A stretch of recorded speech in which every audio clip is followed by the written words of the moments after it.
7 o'clock in St. Louis. You are listening to The Morning After, presented to you by Brown and Crouppen from the Stiefel Studios. Tim McKernan, Doug Vaughn, Martin Kilcoyne with you on the presentation. Welcome to our Healthcare Evolution. 7 o'clock hour online at healthcare-evolution.com.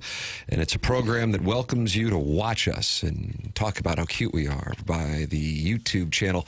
That's TMA STL. And Doug, you said you wanted to get us to 6,650 subscribers if this we week? Could, yeah. All right, we're at 6,640. So you go to the page.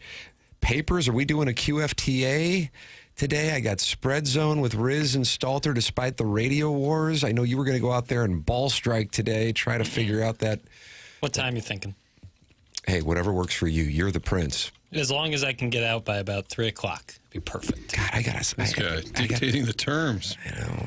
Plays the Grove now. Yeah. The simplest of requests. It's the smallest of requests. Will it be hard for you to play, I don't know, a normal golf course since you've been spoiled rotten? Yeah, the chairman asked me that yesterday. Okay. It will not. It will not. I just love playing golf, man. I love playing ball. I love playing golf. I love playing golf, man. Think about that, Doug. And ball. And ball, man. So, yeah, you subscribe to it, and then you can watch Jackson and I talk it over in there at some point, maybe around noon, 12:15. I don't know. I don't know. YouTube.com/TMASTL. You can also talk it over in that Michelob Ultra YouTube chat where Harry Hogg's talking to Bill Reloaded and the Devil's Crotch and Nipper School Monitor. They're in there talking, and that's all brought to you by Michelob Ultra. Then you can text in to our Air Comfort Service text inbox. If you don't have a name, fear not. Starting on Monday and all next week, Jackson will give you the name you request, assuming it falls within the parameters of the Federal Communications Commission. So you can't use one of the 7 dirty words. Doug, what were those 7 dirty words again? I'm not going to say it now. But we've had a few denied, have we? A few requests been denied? Sure. They get nasty, do they? What percentage get approved by the Board of Approval? It's in the 90s, for sure. My favorite is when it just gets flat out rejected for being lame. Yeah. Paper just moves Well, there's some on. in like bad taste, and I won't repeat them, but it's like there's a fine line. And people out there know the line. You know better. And then, of course, you can call into our Callier and Thompson phone lines. Today is a Wednesday, and historically on this show, it's always been phone calls on Wednesdays. Callier and Thompson sponsor the phone lines, 314-974-0101. And what a polosplus.com dossier we have. Number one, it looks like, are all of us Polos Plussed out? Martin definitely is. Papers definitely is. And I definitely am. Mine's all in the black wash. everything. Black cards, all black everything. Was that Kanye or was that Hove? I know Rihanna was in the background. Doug, put your diamonds up. Put my diamonds up? Yeah, up in the air. Chairman Kurt just did. That's why you got to watch on YouTube. What does that mean, to put the diamonds up? Hove. Okay, that doesn't explain much. What does that mean? Is Hove Jay-Z? Yeah. But what is it? Was like Jehovah. Jehovah. Okay, was that a phase he went through, or is it just a nickname? That's like a nickname. So he doesn't have an album that put out by Hove? No. Okay. The Black Album was very much where he was like, Hove has arrived. Hove has arrived. And just by putting up your diamonds, you're saying, Hove. Yeah. That makes you cool to say Yes. that? Yes. Okay. You're starting to get it. And then his wife, Beyonce, is Bay? Yeah. Okay. Yeah. You fellas are starting to get it. Left side of the infield's really coming around. The infield. Left side of the infield's going to waive their no trade clauses at some point. Which one of us is Gorman? So that's how you can get involved on the presentation. But today, Doug, even though he has already told me because he gets to play Grove 23 that he will no longer do 7-hour QFTAs with me, and he has a hard out at 3 o'clock in which he will be playing St. Louis Country Club. This is Jackson Burkett's day. Nay! This is Jackson Burkett's show. He has been saying that St. Louis University is fraudulent. He has been telling you that Missouri is the real deal Holyfield. Was that the Chronic album with Dre and Snoop? I just don't know. Diamonds up. I'm trying to get more hip. And in what I believe a strategy employed by the powerhouse from the high school gymnasium of the Atlantic 10, LaSalle, A few Saturdays ago, they said, you know what, we're just not going to let these guys shoot three-pointers. We'll let McCautry, we'll let Thames, we'll let anybody drive to the basket, but we're going to disrupt it mid-court, and it's been employed. It was employed by Rhode Island last week. It was definitely employed by Dayton last night. The Billikens can't get good three-point opportunity shots off, and that's a problem in Josh Shirt cites physicality. And meanwhile, T.O. Barrett says, how do you do to Rick Barnes and his moving screens? And Missouri beats the Volunteers, putting the Tigers on the precipice of going to the NCAA tournament. Papers, I asked you when we were sitting down at spring training last week. I said, if I could get a parlay of the Billikens not making the tournament and Missouri making the tournament, what percentage would you give me? I remember the number. Do you remember the number? I don't. 16%, approximately 8-1. Yeah. And I'm going to be honest with you. I would have taken that. And now what would you say it is? 20%. You're out of your mind. 20%. Oh, higher. Mizzou getting Thank you, into the Martin. tournament? Mizzou getting into the tournament is way higher than 20%. The parlay is Oh, okay, I'm Missouri sorry. in and SLU out. Oh, I'm sorry. That's the parlay. Yeah, I think Sorry, time is 20%. out. Yeah, Diamond's up. Do you have Missouri now ranked ahead of St. Louis U in your local It is time rankings? for Jackson's local college basketball Gallup poll. I said yesterday that SLU and Mizzou were tied for second, and that still remains my take. Oh, really? It's a quiche party. Jackson's local college basketball polls brought to you by Lorraine Quiche. I can't be a prisoner of the moment. You got to look at the body of work, and Mizzou had an outstanding performance last night, but it's a home victory. What's up, T.O.? Yeah, T.O. Barrett looking outstanding. That's actually the better development to me than anything, is having a true scoring point guard on the team, and that will help the guys like Mark Mitchell get even more open looks. But I still think it's tied. I can't be prisoner of the moment and just be like, oh, yeah, Mizzou's for sure better. I can't say that definitively, and I certainly can't say SLU's better definitively. So I'll just keep my take the same. I can say Illinois is the best of the three, though. How about this take that I think we had off air? But I'll bring it on air since it's my words. I'm not violating the code. Missouri has a higher ceiling. SLU has a higher floor. Without a doubt. Okay. Without a doubt. Mizzou's ceiling is higher just based on pure talent on the team, physicality that they play with. The ceiling's higher. The floor we saw in the Illinois game is quite low. SLU, I don't think That was a different team. Yeah, it was a different team. But last night, Jaden Stone didn't score, and they beat Tennessee. He hadn't barely played in the second half. It was just Anthony Robinson and T.O. Barrett pretty much in the second half from a guard standpoint. When did Barrett become Keaton Wagler? I mean, this guy is a machine. And he does it without shooting threes. Yeah, that's exactly right. And Martin, so I was listening to the Colonel's postgame show following the Arkansas game, and both he and Drew King, who is the Power Mizzou basketball reporter, were saying, you don't want T.O. Barrett to be the guy you lean on for point production. And yet last night, T.O. Barrett was the guy you leaned on for point production, so much so that coming out of a timeout late in the second half, they designed that clear-out play for him to drive to the basket. And, Doug, was that a gentle kiss off the glass? I guess it was. The hook shot. Describe it as that. Gorgeous. How about that? Gorgeous. Put it in a gentle museum. kiss. Oh, put it in a museum. Well, I don't know. Over his defender and then high enough to get over the center trying to block it. That's in crunch time like that.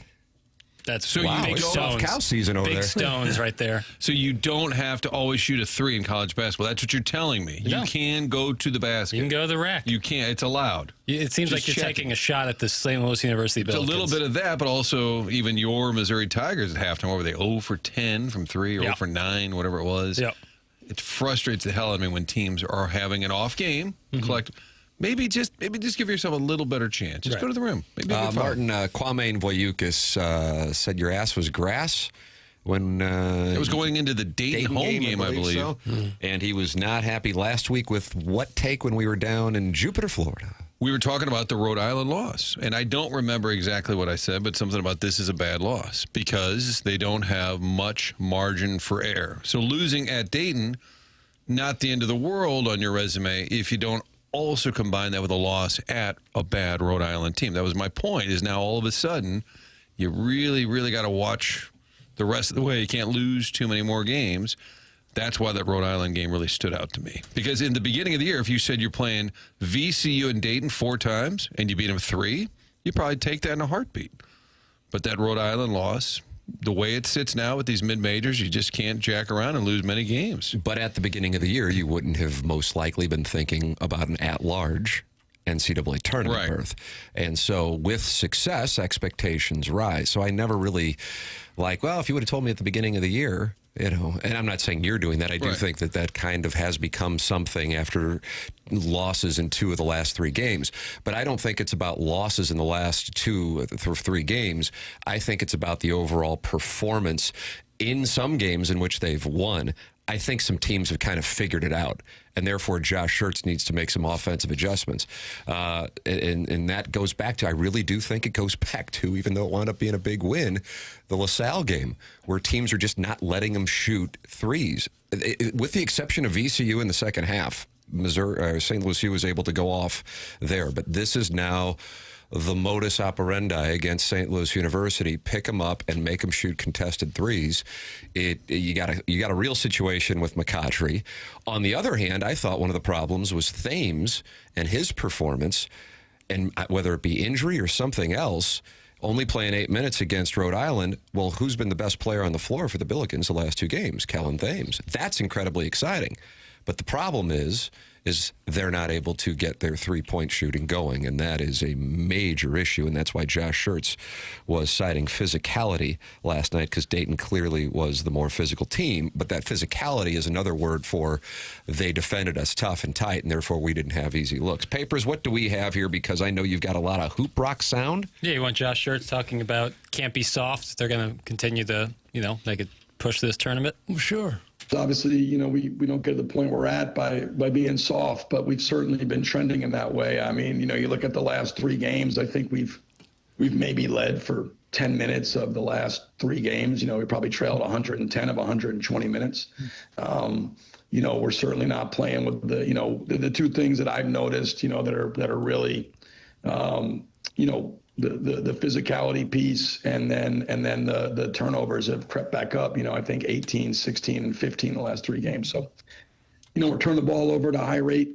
We're lacking, some force and physicality on both ends of the floor. And, we're not the most physically overpowering team in general. We don't have guys that are just overpowering physically. That's not what Ish is, or Brady is, or Q is, or Robbie is. We've got some guys that can bring some physicality, Paul and Amari and Dion. Kellen's not that's not what he does, but we need more guys, playing to their capabilities from a physicality standpoint. He referenced in 1.2, the officials, maybe he wasn't complaining, but just said they're not going to call it. They're going to be grabbing you.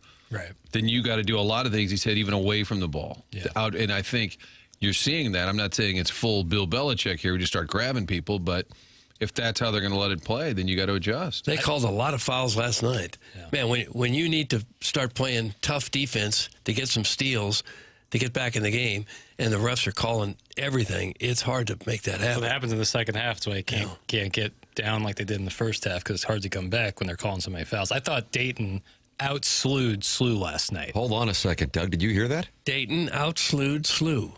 Dayton was knocking down everything in sight from goodness. deep, but also beating them backdoor, which SLU loves doing, getting out in transition quickly, working inside out. I thought, Dayton did exactly to SLU what SLU did when Dayton came to town. Yeah. And then it's a tough recipe. I didn't hardly even recognize the Billiken team. That's just not the way they've played all year. Right from the start, it was just kind of sloppy, a lot of bad passes, terrible shots. When they did shoot threes, they were, 1 for 12 in the first half? They just came out with nothing. They had nothing that first half. Ishan Sharma didn't score all night. He played 30 minutes, did not score a point. Dunlop. And when you think of Sharma scoring, what do you think of? Threes. Yeah. Just raining them. Trey Green now looks like he might be in some form of a doghouse. I don't know. But, he was the guy against Dayton at home 3 weeks ago. Yeah, it was a rough night. They did not play well at all. So you beat Duquesne Saturday. Let's just say you do. Okay, then you get Loyola, who's terrible. Okay, what do we say? Straight cheeks. And now you're 15. Is that what you say, Jackson? Yeah, buns. 15 and 2. You got to go to Georgia Mason, who's a decent club there. Yeah, out on the road. So you really, I just don't think you can lose another conference game if you're not going to win that A-10 tournament. Now the A-10 tournament feels a lot more wide open. Right. And you have to think those teams that you're going to be playing in the A-10 tournament will not be like you played them earlier in conference play. Those are going to be some hungry dogs because their only chance to go dancing is winning that tournament. SLU, on the other hand, can kind of has some wiggle room, but every loss, that margin of error shrinks. Right. If you happen to lose the Mason game and then you don't win the A-10, even if you get to the championship game, then you're sweating out Selection Sunday for sure. I think Josh Schertz is right back where he was a couple of years ago with Indiana State. A high NCAA net ranking, but a team that may be the victim of what takes place if you get some bid stealers in other conference tournaments. They were ranked, 23rd coming into that game? I bet they fall out of the rankings after that. Oh, sure. Absolutely. Yeah. They won't be top 25 they dropped them now. 5 spots after beating the hell out of ECU, but the focus was on the loss to Rhode Island. And I'm not saying that was wrong, but it just shows their margin for error versus teams from the big conferences is so slim. Lenardi, Doug, which I know you subscribe to his gospel, had him as a 6 seed going into yesterday. Kwame Voyukas IV, Martin says, a loss at Dayton will not drop you from a 6 or 7 to anywhere near the bubble. Need to finish the regular season strong to hopefully get off that 8-9 seed line. That's from Kwame Voyukas IV. Right. So I would say by his text there, he feels they're a lock, is what I'm hearing. And I don't agree with that. I share Martin's opinion. And Duquesne isn't exactly cheeks or buns. Buns. Yeah. Coach, would you say their cheeks are buns? Your next opponent? No. Where's Cal May? It's a game at home, though, on a Saturday night. Yeah. It's just got to have it, especially after the kind of rough week and a half. Never felt like last night, they're going to come back. Just never felt like Dayton was on fire. They owed you. You had embarrassed them a month ago. You could just they got a good building, and you could just feel that it just wasn't happening. And we've talked about, what SLU will look like against a really good big man, a really good big presence. The guy, Letang, played a real nice game last night, but if you're going to go make an NCAA tournament run, there's about 50 better players than Letang who you're going to probably go up against inside. He was a snootful last night. Yeah. He's 7-1. Yeah, they had no answer for him. Parlez-vous français? They had nothing for him. And, there's some guys a little more skill out there than him who you'll be facing in the tournament. Credit the Flyer. I mean, since that Blizzard blowout, they won 5 of 6. So they look like a team that night that might have been done. I mean, they just got embarrassed, and they have done a nice job since. But the lead's Mizzou. Come on, Papers. They're going back. So Dennis Gates is going to take you to the tournament 3 out of 4 years. He went over to that crowd, Martin, and he gave him the heart sign. You like that, Doug, when a gentleman walks up to you and gives you the heart sign? Well, I'm not sure it's ever happened. To you or to Mizzou? To me. Crowd was great last night. Couple of nice shot clock violation when Tennessee kept getting offensive rebounds. Couldn't hear themselves think. What about Rick Barnes running the moving screen? They didn't run it as much as they usually do. It's a weird Tennessee team this year where they're not really that prolific from deep, which is usually the DNA of a Tennessee Volunteer Rick Barnes team. But they ran it a couple of times, and you bet your ass they were moving. Nice. Watch I your love when John language. Sunvold's on the call, and he seems to call a lot of Mizzou games. Yeah. He lives there, makes sense. And he doesn't seem to get the heat from the. Maybe they didn't realize 40 years ago he played there. He doesn't seem to get the crap. Maybe it's because I'm biased. I don't ever think he's like tipped one way or another. I think he's really good at staying down the middle. He even played in the NBA. He was so good. Spurs? Spurs that jingle jangle? I think so, yeah. Yeah, he's done that for a long time now, the He's great. analyst work. Yeah. He's also on the Board of Regents, I think, isn't he? So, like, during a I think game, he he could is. fire a coach? He could. Yeah. Make the announcement at halftime? I think he was for a long time. Not anymore. I don't think he is. Yeah. And his Did they give daughters- Drinkwitz a raise last night, Doug, after winning that basketball game? Is it what now? Did the Board of Curators give Drinkwitz a raise last night? yeah, Drink got They another did, million or okay. two. Yeah. I was just saying, I think Sunvold's daughter's a Dallas Cowboy cheerleader, right? I think I saw that. You lay it on me, Gabe. So the Tigers win, and Drinkwitz wins also? Yeah. We all win.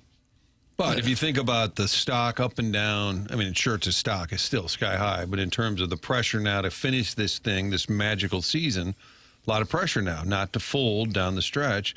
And then Mizzou, who look like buns against Illinois, okay, now kind of piecing it together. They're still really an good up and wins. down team for Yeah, sure. for The sure. reason why this is Jackson Burkett's day, nay, Jackson Burkett's show, is because when he was catching all this heat in December, coming off a Micah Shrewsbury lost by 44 points last night against Duke. Yeah, that Notre Dame loss has not aged well. No, it's aged horribly. And the debacle against Rock Chalk and the bragging rights massacre in downtown St. Louis. What did you tell the audience, Papers? And you were sitting there taking all the shrapnel and you stood there. Were you like Jon Snow? Were you like Jon Snow? In the Battle of the Bastards. That's exactly what I was doing. Battle of the Bastards, Doug. Yeah. What was that? There's a great gif of like the entire army coming down on them. There's just one man with a sword. And that's what I was. That's what you were. I was Jon Snow. A little taller, but I was Jon Snow. And I said, I think it's going to be a different looking team with Trent Pierce and Jaden Stone. Not saying that would have erased the 40-point deficit against in the bragging rights game. I'm just saying that it's going to look like a different team. They're going to play a lot better. And then their first game back against Florida, who's looked otherworldly since Mizzou beat them. I mean, that's a national championship team. Yeah, they were talking about it on the broadcast last night. They're likely going to be a 3 seed. Could you imagine having to draw them as a 3 seed in the second round? I would take the over on that. But I realize there's so many damn good teams. You start going through it. You go, maybe they would be a 3 seed. I think that's what Lenardi has them at right now. And it's like, geez, if he had to play Florida right now as a 3 seed, it'd be brutal. But it's funny when you talk about their resume now. What do you mention? You mentioned Vandy. You're going to mention Tennessee.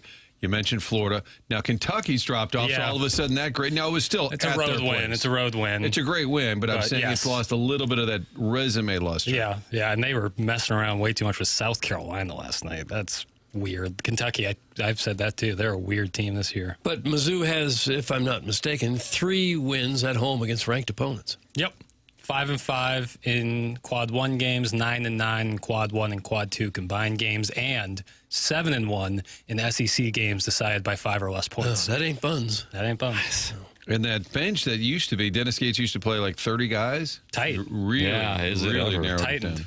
down. You're welcome to give your thoughts by texting in. We have these Air Comfort Service text inbox where friends gather. 314-399-9646. Kwame Voyukas IV Martin has issued a response and says they aren't a lock as they cannot afford a loss to Duquesne or Loyola, but they would absolutely still get in with a loss at George Mason and somewhere in the A-10 tournament. That's from Kwame Voyukas IV.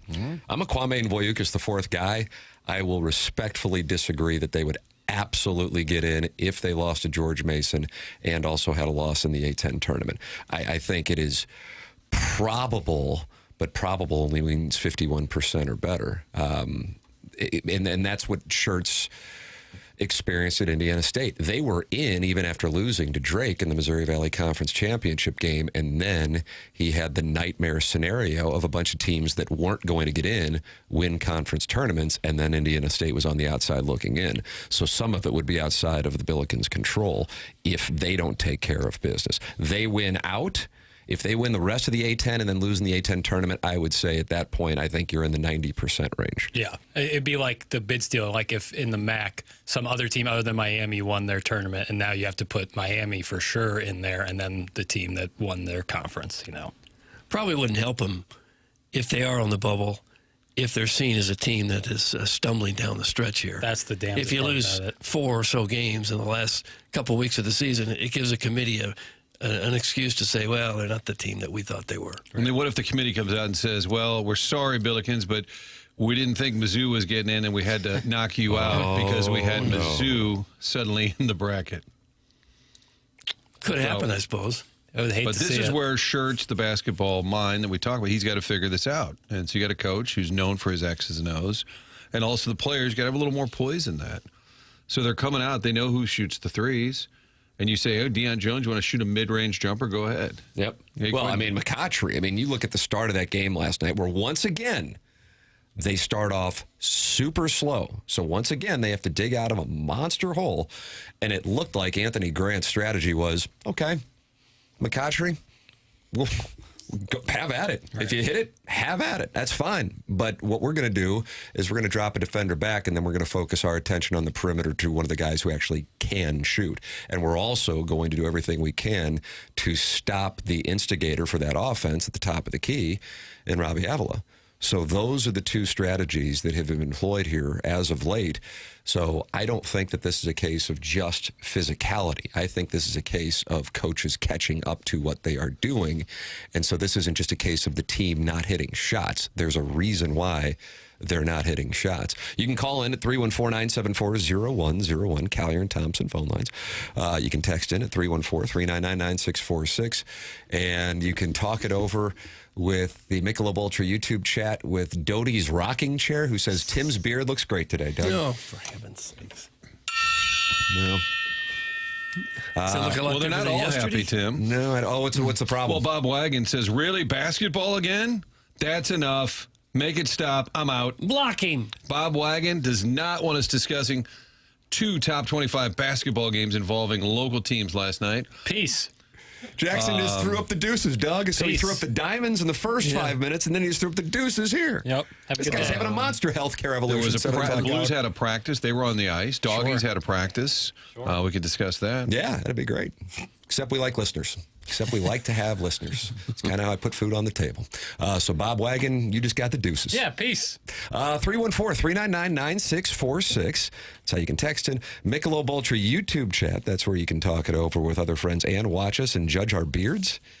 That's youtube.com/TMA-STL. And, of course, call in the Collier and Thompson phone lines, 314-974-0101. This polosplus.com dossier, a Jim Dandy. You will get hockey coverage. It's just the team that won, and that is the U.S. team. Keith Walter Tkachuk, who Biz Nasty said on Pardon My Take, he should be in the Hall of Fame and his sperm should be in the Hall of Fame. And he is going to join us coming back at 8 o'clock as he rejoins the United States of America. Is he down in He's sheltering Miami? in Naples, I believe. Naples. Sheltering. Taking a little time away after the exhausting trip overseas. Walter with us at 8 o'clock. Jeremy Rutherford taking your two-part questions, brought to you by Mark Hanna of Evergreen Wealth Strategies. That comes your way on the polosplus.com dossier at 8:45. And friend of the show, Martin, Ryan Luechtefeld, former Billiken. He is going to join us with his perspective on last night's festivities and the state of things. That's coming your way at approximately 9:30 here on The Morning After. The show welcomes you to get involved in a wide variety of ways. Watch it on the TMA STL YouTube channel. Feel free to call in. Feel free to text in. Feel free to email in for our Design, Air, Heating, and Cooling email today. And yesterday, if you weren't listening in the 8 o'clock hour, we announced what the prize is for the month of March. And it's Jason Gosrow and Schaefer Door Company saying, you know what? We saw what happened with Seth Goldcamp when he gave away a $10,000 HVAC system to the winner of the Emailer of the Month in the month of January. So here's what we're going to do. We're going to give away $5,000 worth of new garage doors. So if you are hashtag blessed and you have a 3 garage door setup, Doug, up to $5,000. Thanks, Jason Gosrow. Oh, that's nice. Now, if you have a carport, they'll just throw up plastic. Just plastic? Just one, like visqueen? I've never heard that word. I like it. So that will be the prize starting on Monday. Martin, are you doing any spring breaking? Did I ask you this yesterday? I think I'm going to have around that selection weekend, but not that whole week. Okay. I've got some duties back here that's kind of interfering with. Got it. I got spring plans. break with the family in mid-March, but and Doug's going to Lake Placid. How about that? Are you really? Yeah, he really is with Nick Vaughn. Because you are a historian. Well, no, a great American. And a great American. So the month of March will be a monster prize yet again for the Design, Air, Heating, and Cooling email today. Design Air is online at designairservice.com. That's Seth Goldcamp's company. And I had Steve and I had Scott come over to my house really? On Monday. Yes, I did. Were they dashing or daring? Bold. Bold. You have to be a little bit bold to put your head in the furnace, I think. Yeah. If you're bold in the HVAC industry, you just walk right in the house. You don't even knock. My 4-year-old said, "Why aren't they wearing shoes?" And I said, "Dem booties." That's what I said, dem booties. Did he understand what that meant? Of course he did. Okay. He And loves he the said, show. "Diamonds up, Dad." Yeah, they said diamonds up.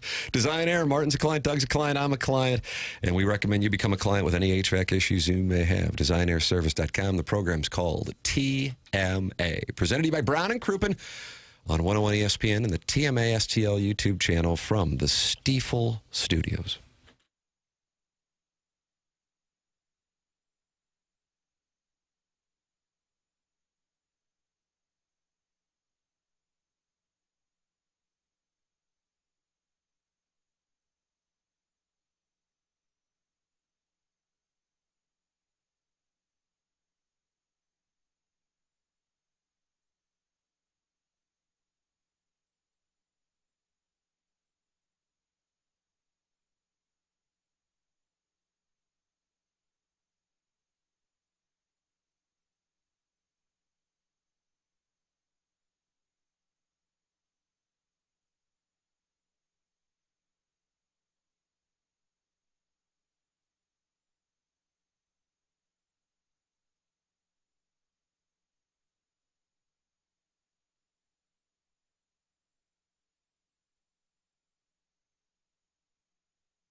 Phone bills.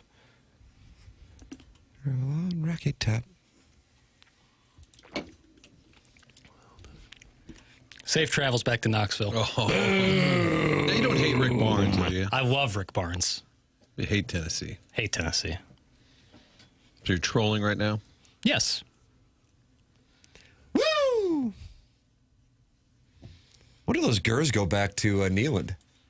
They don't play them this year, do they? No, I don't think They so. haven't been there in a I know while. it sucks. That's like the one real big downside of the divisions of the SEC being kind of canceled is not getting to play Tennessee every year. Then you hate them with a passion. But you love Rick Barnes. Love Rick Barnes. I don't really think I have much of an issue with Josh Heupel. Why do you hate Tennessee? The color? Fan base, yeah.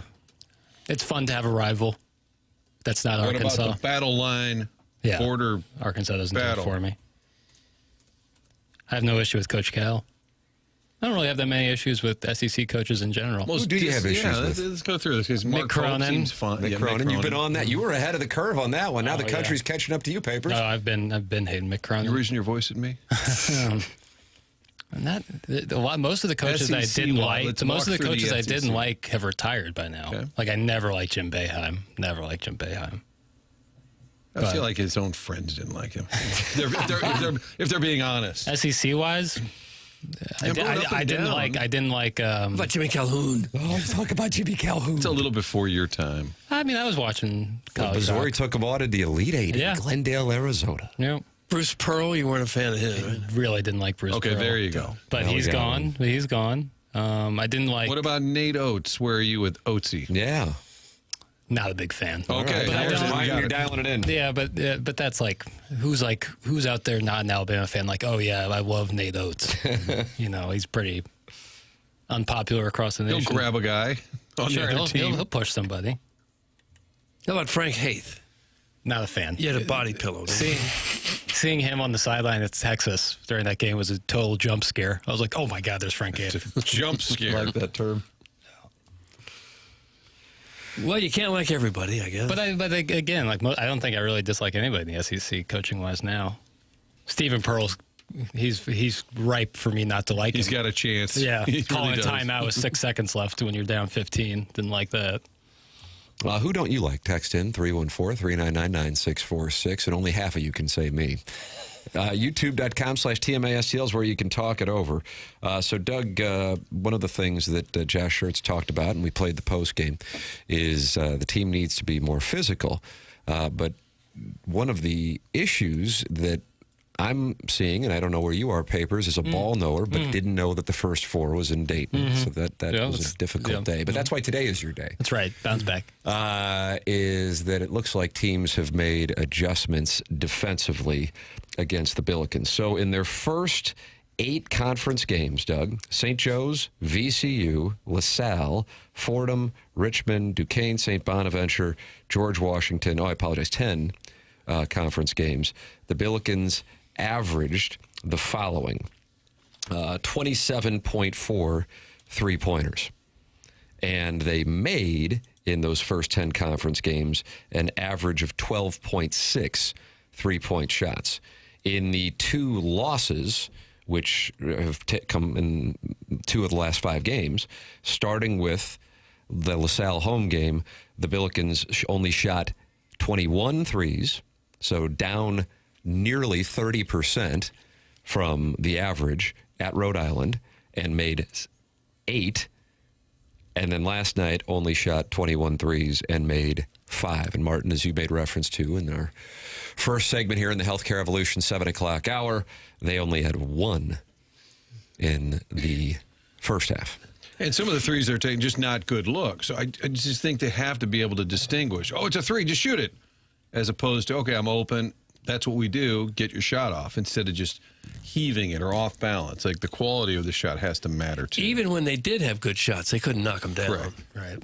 Brady Dunlap has a little Disappeared. of the Jacob Cruz disease, where if you're not making threes out there, it's like you're kind of a liability in a sense because you're not great defensively. But we did find a role for our guy, Jacob Cruz. Check in with late you. in the game. Yeah. Knock down some make free some throws. free Yep, throws. That is the guy. That's valuable. He's money. That's valuable as hell, man. Especially with Anthony Yeah. Robinson's plaguing free throw issues. Yeah, I would tell McCautry, don't shoot a three. Just moving forward. I know he's made some big shots. Let's not shoot a three. In the second half, it looked like the whole offense was here, Thames. You drive to the basket. Yeah. Yeah. And He scored a lot. He said, He had no problem. I'll be happy to. Yeah. I'll be happy to accommodate you. Yeah, But if you're down by 15 or 18, you're not going to catch up very quickly shooting the twos. that's correct. Kellen Thames last night, 24 points, 9 of 14 from three. And I would ask this question, and I think Josh Schertz would tell us. I'm legitimately curious. Last Tuesday night, when we were all gathered enjoying Rocco's Tacos. Oh, that tableside guac, Doug. They're still talking about it. Unnecessary. Extra cilantro for me, please. Okay, they could have made it in the kitchen. He had 8 minutes. Last night, they're trying to come back. He has 28 minutes, and he scores 24 points. And against VCU, he was a monster on Friday night, and that was when he really hadn't played much in the first half, and they got him in there in the second half, and he kind of takes over the game. And what that then allows them to do is you have a guy drive into the lane who then, theoretically, if he isn't able to convert, can kick it out for a more optimal look for one of his teammates to hit from three. So I'd be curious what was going on last Tuesday where he only played 8 minutes. And when they were at their best, that guy was the best player on the floor. So you also have to, when you're breaking these things down and you go, what's going on? You have to give credit to the opposition, too. You know, I mean, Dayton went off from three, and then they also were able to get the play that they got from Letang. So, you know, that's, you know, Doug, watch this. They's on scholarship, too. They are, and they were. And last week, was it Jonah Hinton who had all the threes for Rhode Island? And he's also on a scholarship.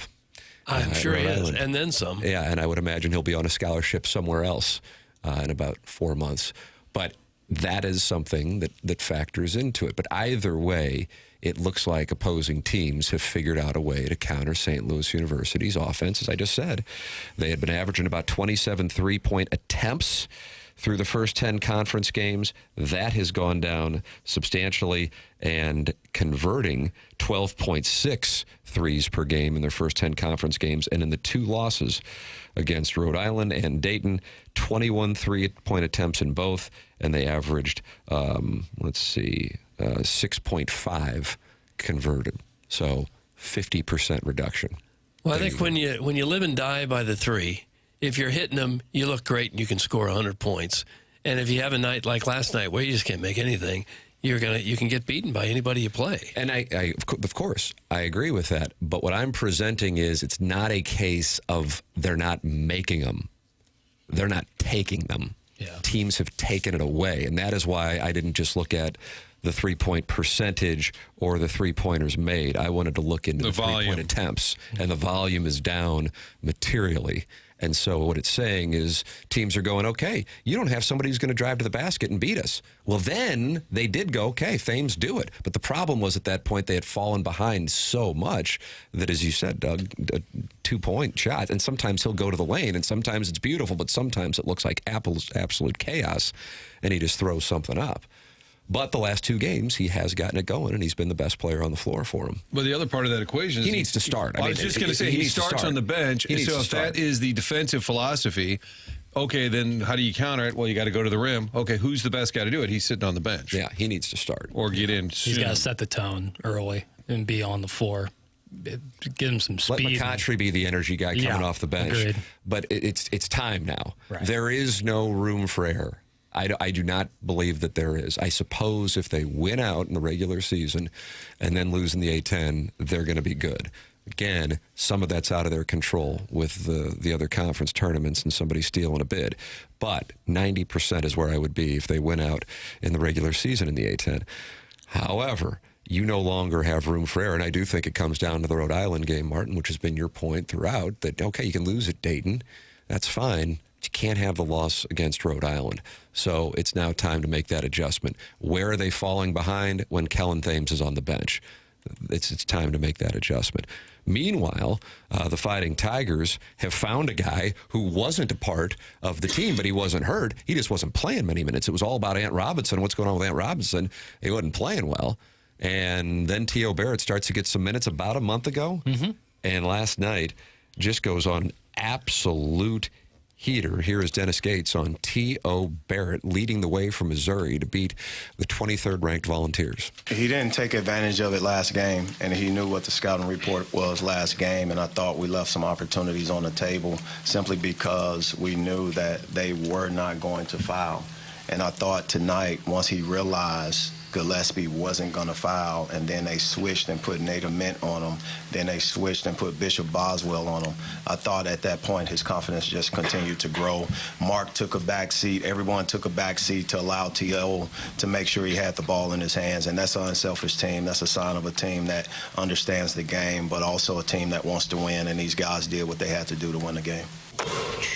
51 of the 73 points. The big two. Yeah, between Mitchell and Barrett. Barrett in the second half, there was a stretch there where I think he went 4 straight times, one-on-one, and beat the Tennessee defender with ease to get to the basket. I mean, just with absolute ease. And their two biggest scorers, Barrett and Mitchell, neither one of them had a three-point shot to the line. No. Barrett did like a step back where his foot was like on the line, but that was late in the shot clock.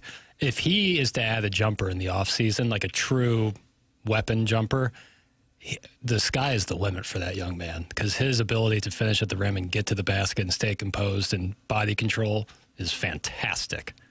Like, I know I was maybe going a little crazy on that hook shot he made, but that's like the degree of difficulty on a shot like that in that moment when you need a basket is incredible. I was texting with Papers, and it was getting late in the Mizzou, and I realized this is probably not the time to be texting. Talking a Are little. you texting about the basketball, or are you talking about this nonsense? No, a lot of basketball. Oh. Some SLU thoughts, some Mizzou thoughts, and then he's like, let's just get this win first. And I think he was like, okay, that's enough. I'm trying to watch the hoop rock. I am superstitious. I don't like talking about possibilities of what could happen. This 4-point game I've seen, I watched what happened against Vanderbilt. I don't need that. You thinking about blocking Martin? No, I had my cousin who's a big Tennessee fan, he was texting me saying like good victory, and there was like still like 8 seconds left. Say that. No, I know. But I was just like, all right, everyone needs to relax just for a second. Let's wait till zeros are on the clock. You want to dox your cousin? Nope. No. Great guy. But you're blocking he and Martin both. No one's getting blocked. I don't think I have anyone blocked on my phone. Boy, it's really got to be a situation if that happens. Right. Tim, next time I'll just text Milk Dud or I'll give you the numbers. Yeah. Ken Dog? Yeah, the Ken Dog. Yeah, you can text the Ken Dog, Martin. You can call into the program at 314-974-0101. Callier and Thompson phone lines. You can text in Air Comfort Service text inbox. If you don't have a name saved, starting on Monday, which will be March 2nd. Am I right on that, Doug? March 2nd? Oh, I'd have to look that up. Jackson will give you a name if you request it politely, and it falls within the boundaries of the Federal Communications Commission. 314-399-9646. And, of course, you can talk it over with other TMA listeners in the Michelob Ultra YouTube chat. 265 friends have gathered this morning. Doug and I just are asking for just to get to 6,650 That's all we want, subscribers. Really. That's all we're looking for. So click on it. Subscribe to it. Jackson and I are going to do a QFTA today at 12:50. I got a spread zone at 11 o'clock. We got some commercials to record. I always go outside and sign for the ladies that are gathered out there for about 10 minutes. Yeah, like we're Studio 5A. And then I come back in. A lot of pics, probably. Oh, my goodness. Yeah, I got the step stool out there. It's a whole thing. Yeah, but it's camouflage. There's always a little secondhand nicotine while you're out there, too. You step on a stool when you have your photos taken with women?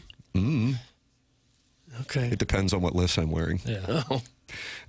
You can email in for QFTA, TMCKERNAN at InsideSTL.com and participate in the presentation that way, which will be up on the TMA STL YouTube channel. Brown and Crouppen, the presenting sponsor of this program. Doug, I'm going to give you one chance to guess their phone number, which isn't fair to you because it could be one of a billion combinations. I think I have it. All right. 314-222-2222. You did it. You did it. That's nice. That's right. Online at getbc.com. Brown and Crouppen is local, and we are grateful for their support of this program now, going back, I think, 3 years as the presenting sponsor of The Morning After. And you would want somebody who is in the St. Louis area to represent you because they're going to know the local legal environment. And in Brown and Crouppen, they're only going to get paid if you get paid. So all of the calls and consultations on the front end are free. They know times can be tight after an accident, and they make sure it's as easy as possible for you, and they come to you in person for free. It's Brown and Crouppen online at getbc.com. Brown and Crouppen, local, Founded here in St. Louis in 1979 and still going strong. 314-222-2222 or go to getbc.com. Remember, the choice of a lawyer is an important decision and should not be based solely on advertisements. The program is called TMA. It's presented by Brown and Crouppen from the Stiefel Studios. This is our Healthcare Evolution, 7 o'clock hour on 101 ESPN and the TMA STL YouTube channel.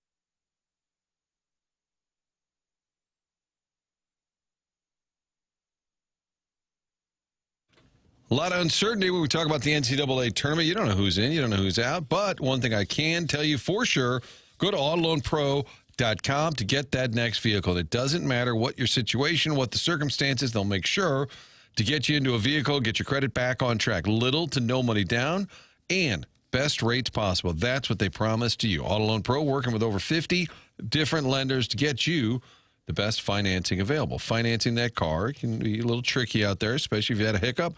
All you need to know is to choose the pro. Autoloanpro.com. While you're on that website, download the free playbook, educate yourself on how the credit industry works, and next time around, get that car of your choice. Auto Loan Pro is part of the Lita family. Making that large purchase gets complicated. Keep it simple. Go to the website we've been telling you about, autoloanpro.com. Little to no money down, best rates possible. Great selection of vehicles online as well. Look for Robert Thomas on that page as well. It's autoloanpro.com.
This is Jackson with a Sports Center update brought to you by Saliga Heating and Cooling. The Missouri Tigers get one step closer to punching their NCAA tournament ticket with a 73-69 win over number 22 Tennessee last night. They will play Mississippi State on Saturday. That's going to be a noon tip-off in Starkville. That was another Sports Center update brought to you by Saliga Heating and Cooling, a Daikin heating and air conditioning dealer.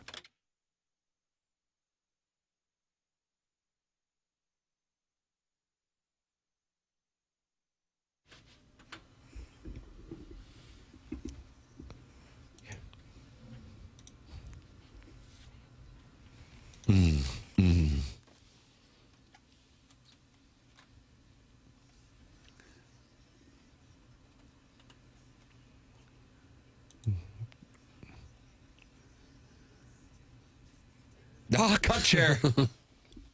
Cut chair reset.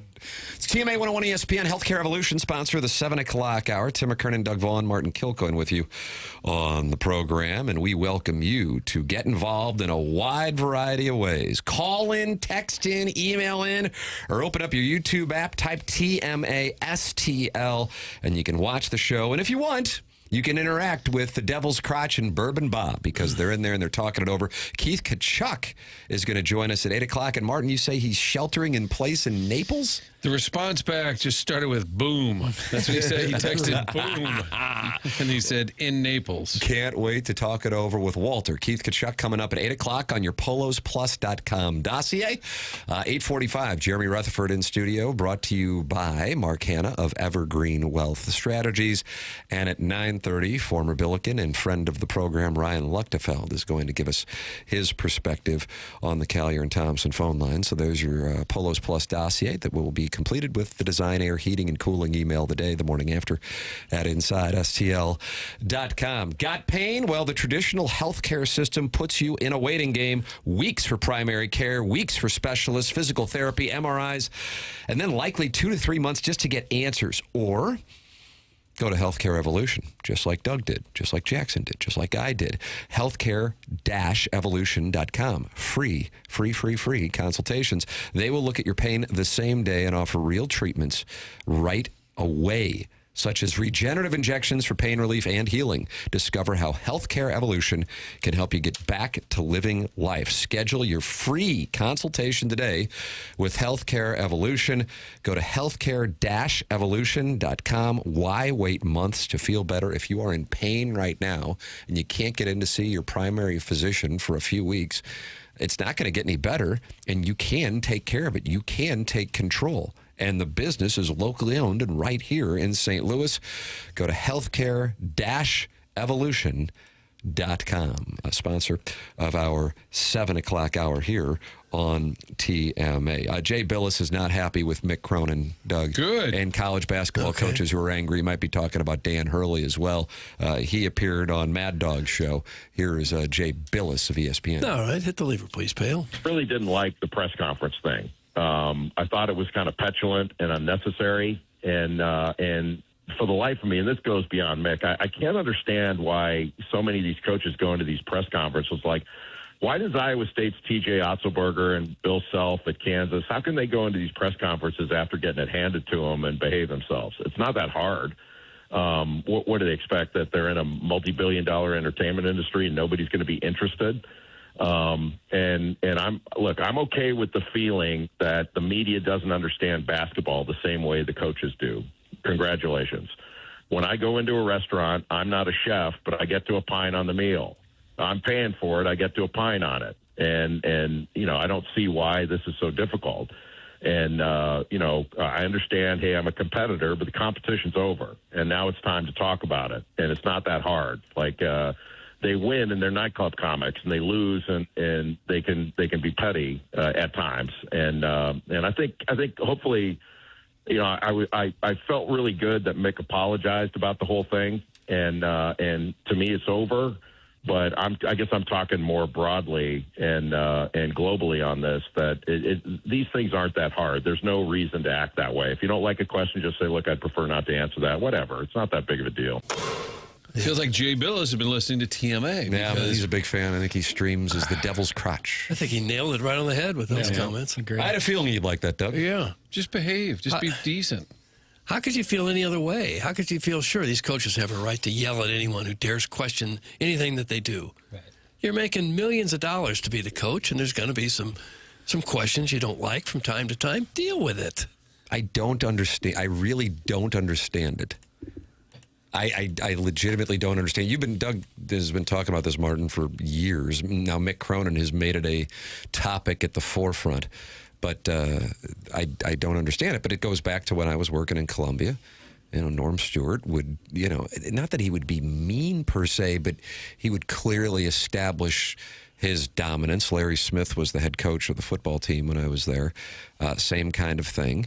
And also, I think it's right to point out that there are a number of guys who don't act like that. Mm-hmm. The ones that we give attention to are the ones who act. But McKernan is really... He's the poster child now for this movement. You raising your voice at me? And I think he pointed out Bill Self and that TJ, is it Otzenberger? Otzelberger. I think what he was saying is they can do it politely, right? Mm-hmm. I think he was saying that they, unless I misheard it, saying how can they come in there and answer the question? Otzelberger had a great response the other week. So, there are coaches at a high level who can act like normal human beings. Yeah. So it can be done. That's the thing, is it's understandable to be testy or upset in the postgame, but it's another thing to antagonize reporters who are just trying to do their jobs. Well, even Shirts last night. Yeah. Shirts said last night, he said they were better than us in every single way. Rivalry game. He said great crowd. He said they always have a great crowd here. Very complimentary. I'm sure is just because he's a professional. Sick as he is about how bad his team played. He gave a lot of kudos. Compartmentalize. You expect your players to compartmentalize on the floor to not freak out if they get a bad whistle and then get a tech. You should keep that same conduct going even in a press conference where there's no referees around. Haven't coaches always done this? Nothing's changed. The media's just softer now. That's from Starvin Marvin. I don't know. Active in the STL Today comment. That's your guy? It probably goes way back, yeah. Coaches like to intimidate. I think some of them, especially at the college level, are giving such unbridled power. Right. Total power over their players, their assistant coaches, and just about everybody else at the university. And so they think they can continue to act like a king and a dictator in post-game news conferences.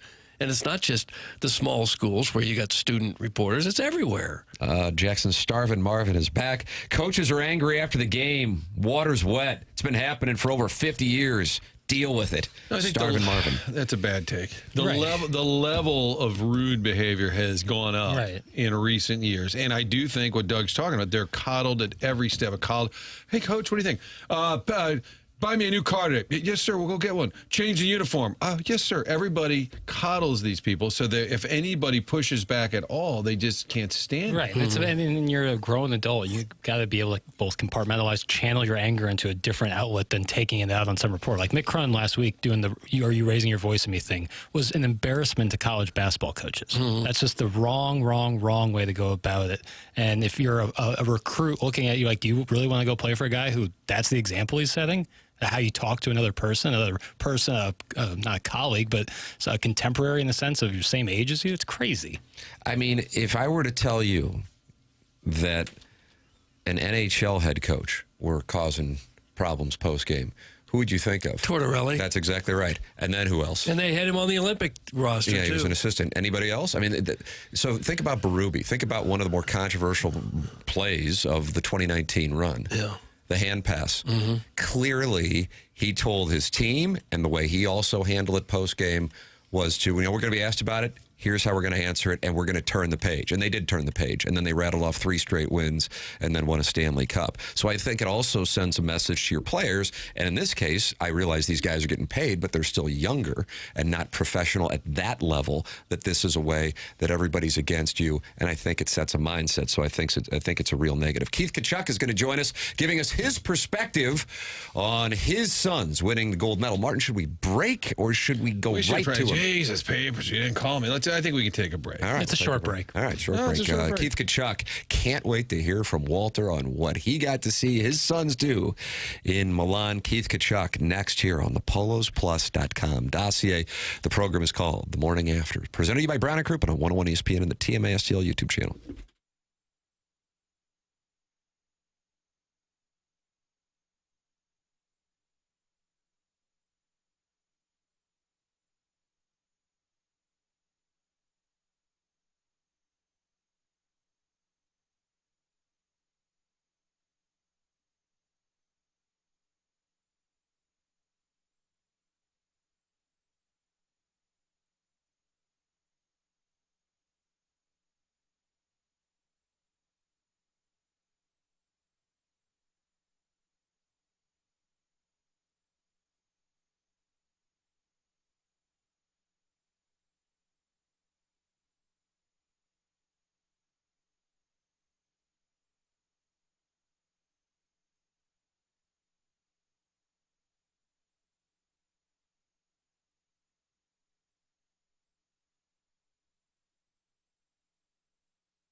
It is the Morning After 101 ESPN. Tim McKernan, Doug Vaughn, Martin Kilcoyne with you on the program. Little Jackie Papers loved that rascal Puff, and he is on the ones and twos. And Doug, what a treat this is going to be. What's the treat? Well, right when his sons won the gold medal, Keith Tkachuk said, "There's one place I want to go and talk about it, and that is the Morning After." Oh, he did. On 101. Okay. ESPN and the TMA STL YouTube channel in St. Louis. And damn it, here he is joining us on the Callier and Thompson phone lines. Friend of the program, Keith Tkachuk. Hey, morning, Walter. How's everybody doing today? Jackson was slow on the draw. I don't think you were up initially there. Oh, gosh. I apologize. It's already off to a rough start. Hey, Walt, can you pep it up a little bit? We got an Olympic gold medal winning hockey team. Okay, let's go. Boys, I've got the most sleep in my life last night. I'm still a little groggy right now. Really? So can I ask what time you went to bed and what time you woke up? We I'm like really logistics. curious. Yeah, we like logistics. Well, no, I went to bed probably around 9:30 last night and woke up at 7:30, 8 o'clock this morning. Oh, that's glorious. I like that. So you knew you were going to be on this show, and you kind of implemented a curfew for yourself.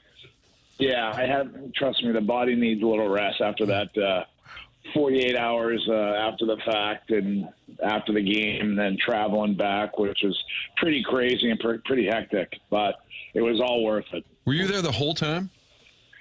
Yes, I was there for a while. I went over ahead of time to do a little scouting and stayed over there, and I can't miss that opportunity with both boys playing. You kidding me? Well, what'd you do the night of the win? Did you go home early that night, or did you get out a little bit? Well, I'm trying to trace back the steps a little bit. It's a little foggy.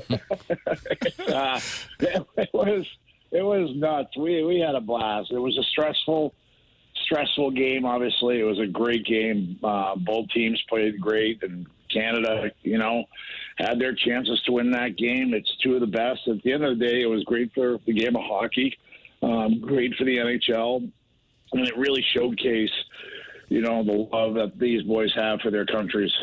Walter, I'm curious what you are experiencing in that overtime period. It's 3-on-3. You know it's not going to last long. That's just the nature of that setup. What is it like as a parent with your sons literally out there playing for the gold medal, and you know at any moment it's going to go down? What are you experiencing?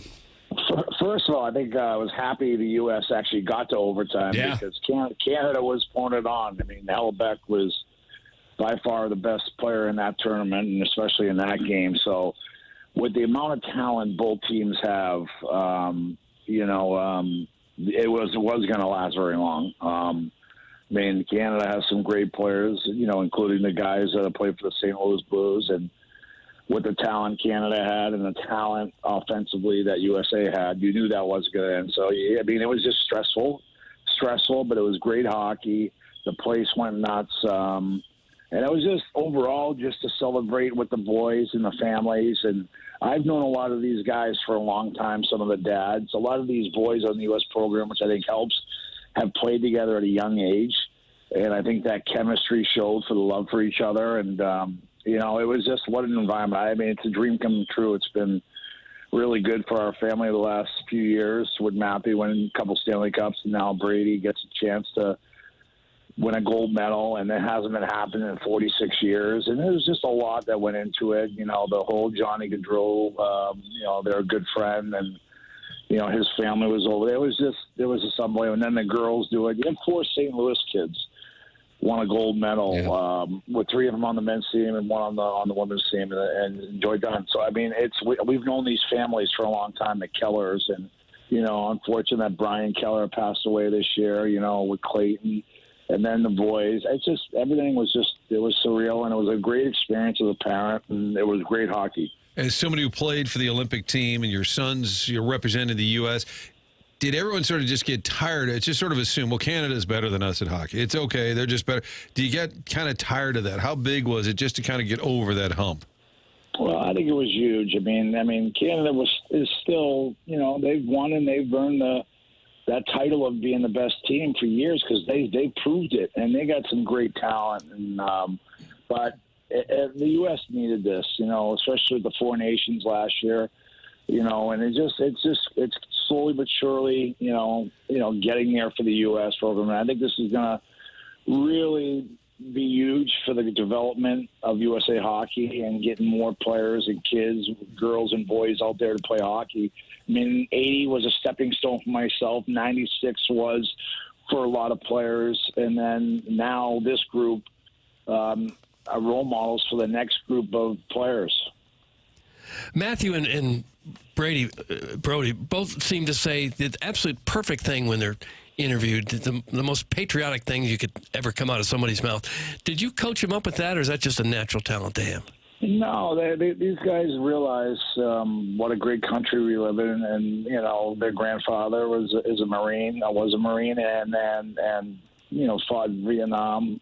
They know how important this is for our country. They watched the movie Miracle. They see everything that's gone on, and anytime, and they've worn this jersey before at the National Team Development Program. They know what it's like to play in tournaments.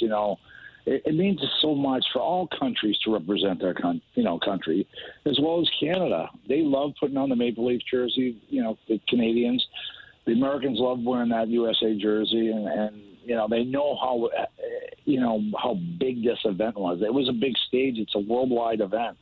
So I'm just glad O.V. Clark's was rocking, and a lot of bars in St. Louis are rocking, and I'm proud. I'm proud of both of them. And I know that Trump is a divisive figure, but knowing Matthew a little bit, if that's Clinton, if it's Obama, if it's Reagan, I think we'd see the same excitement from Matthew to be with the president, shaking hands and representing the U.S. I think that's been misunderstood a little bit. Yeah, we really don't give a crap what people think. I mean, it's the presidency. You have an opportunity to go meet the president, and you have to take that.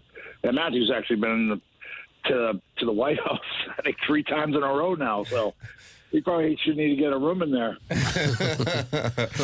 Keith Tkachuk with us here on TMA 101 ESPN and the TMA STL YouTube channel, live with us as we discuss his sons winning the gold medal over in Milan. When you looked at that game specifically, you made reference to Hellebuyck having the best tournament of anybody, and the U.S. coming out with that goal early on, Boldy beating 2 defensemen, beautiful goal, but then the ice tilts Canada's way in the final 2 periods. What was it that kept the U.S. in that game outside of the play of Hellebuyck? And I realize that was the monster part of it.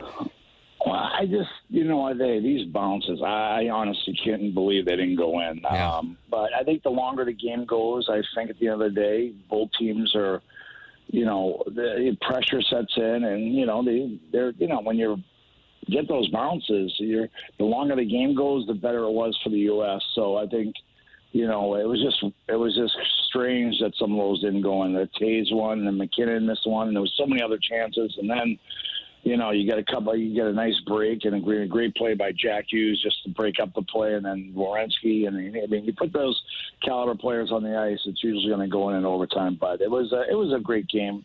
I mean, it was the most watched game, at that particular time in the morning. So I'm happy. I mean, these guys, I don't know how they're going to play tonight and tomorrow, whenever, they start playing again, but it's going to be tough. But you're right back into the NHL grind to try to make the playoffs. So it was great for the game. I think the boys have had a blast going to the White House and celebrating in Miami and with their teammates and representing their country. That's the most important to me, no matter what. Do you know Hellebuyck at all? Because it's funny because I was rooting for him, like, boy, this guy really needs it. And yet he's so highly decorated as an NHL goalie, but he'd been carrying around that rep for a while, can't win the big one. Well, he seems to be pretty low-key. Very composed. These goalies, it's just like Bennington. Bennington played, great too. And these guys are just focused. They're determined, and it was good to see him open up a little bit after the fact. Whether it was last night or celebrating after the game, and he was incredible. I mean, you need great goaltending. We had great goaltending in '96 with Mike Richter, who stole the game for us. So it's a great position, and both teams played fantastic. Both goalies played fantastic. At the end of the day, it's about growing the game, and I think I think it's going to be a major effect going forward, positive. Is winning a gold medal even a more coveted than the Stanley Cup? Is it tied for first, or how would you rate that? I don't know. It's tough. That's a hard question because, like, it is a worldwide event, and when you're talking winning a medal, there's kids and people, boys and girls that train their whole lives just to win a medal in whatever particular sport they play. You know, the playoffs in the NHL, it's a grind, and it's a tough one to win. When you win that, you earn it. So I think they're both right up there.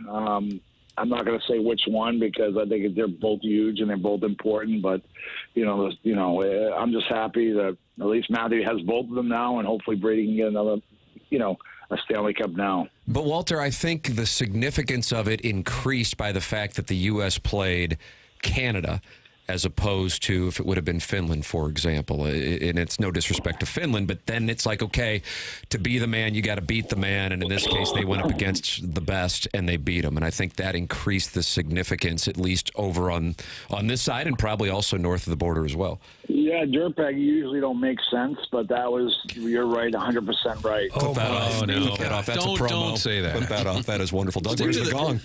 That's what you want. That's what you want. And the NHL needed that, and it was important for the game to have both teams. I mean, both teams went to overtime in the quarterfinals, and they could have easily not even gotten a medal. So I think it was important. I think everybody was hoping for this, and that's no disrespect to Sweden and Finland and, Slovakia and Czech. It's just one of those things where this had to happen, and I think it was a home run for the game of hockey. What do you think of the overtime, specifically in the gold medal game?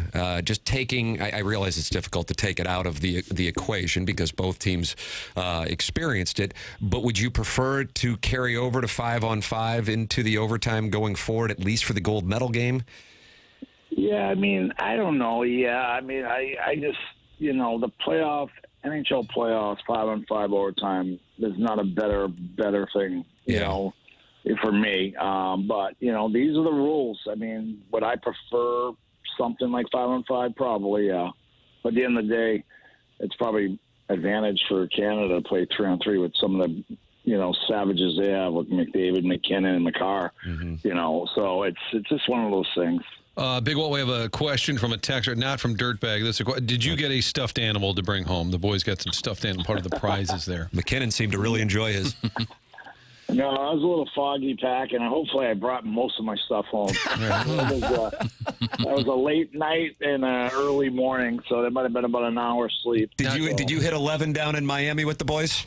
No, I'm too old for that. I need rest. I'm tired. Now it's back to the NHL grind and scouting. You think when you see your boss, Doug Armstrong, the next time you'll just wear like a giant USA jersey, maybe? No. It's over. Now we move on and let's get back to work.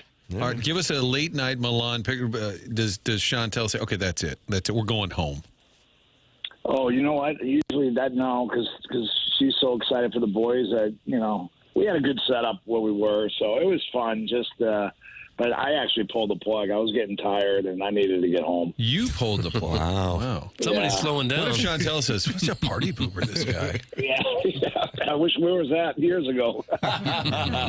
Walter, we're so happy for you and the family. And, man, I'm telling you, your boys have become the face of hockey. They got the podcast going now, Doug. Mm-hmm. And, of course, they certainly got people talking in addition to bringing home a gold medal. It's incredibly cool to see. And I don't know, I imagine at this point you're aware that Biz said your sperm should be in the Hall of Fame. So congratulations. Congratulations on that. If you'd like, I'll make the speech on behalf of your sperm. All right, thanks, guys. There he is. He wanted out.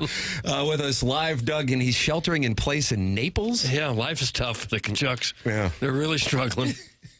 Can't imagine the level of pride. Milan to Miami to Naples. God the level bless. of pride you must have to have two sons and a daughter also so accomplished, so polished and professional and at such a young age. I just can't imagine what that must be like to sit in the stands and watch him have that kind of success. That's going to be a text inbox next week, Big Walt Sperm. I feel Jackson, like that's untaken. There's going to be a lot of people. Is that approvable? He's busy. Oh, you weren't paying attention. Tim, Get those Addies back. Tim, we were talking hockey there, and so somebody just disappeared. He was just watching Theo Barrett highlights. Don't worry about it. It's fine. No, I'm not going to talk to you. Okay. There's a lot of tension Fine on by that me. side. Fine by me, says Papers. You're welcome to text in. Great to hear from Walter Tkachuk, 314-399-9646. And then you got the Michelob Ultra YouTube chat, where 306 friends are gathered. Subscribe to the TMA STL YouTube channel. Doug and I just are asking, hey, can we get to 6,650 subscribers? Doesn't seem like it's asking a lot. I don't think it's asking too much. And subscribe to it, and that way you can talk it over with other TMA listeners. Plus, you can email in for our Design, Air, Heating, and Cooling email today, which comes up on the Polos Plus TMA dossier at 9:45. Mark, you know anything about the bold and daring Adam? Yeah, the bold, the daring. We have also just the rock solid staff. Just across the board, you got a great team there at Design Air. They've been doing this for a long time. We had beers with Seth, and I really enjoyed that because he was explaining how the industry changed over the years. And as a company, you sort of adapt. The other thing is when you have success, family owned, sometimes you get an out-of-town buyer, and then the name stays the same, but the quality drops off. Well, this is still family-owned and St. Louis-based, and you can tell the difference with Design Air when they're in your home. Employees are great. They understand the industry. They can explain it well. We've got the new furnace installed in November. It's just outstanding. Everything about it, no issues at all. So year-round, whether it's the air conditioning in the summer, heat this time of year, any issues at all, they'll let you know. Keep it honest and get that repair done for you. Go to designairservice.com. Longest running sponsor of, nobody else can say that, longest running sponsor of TMA. That is Design Air.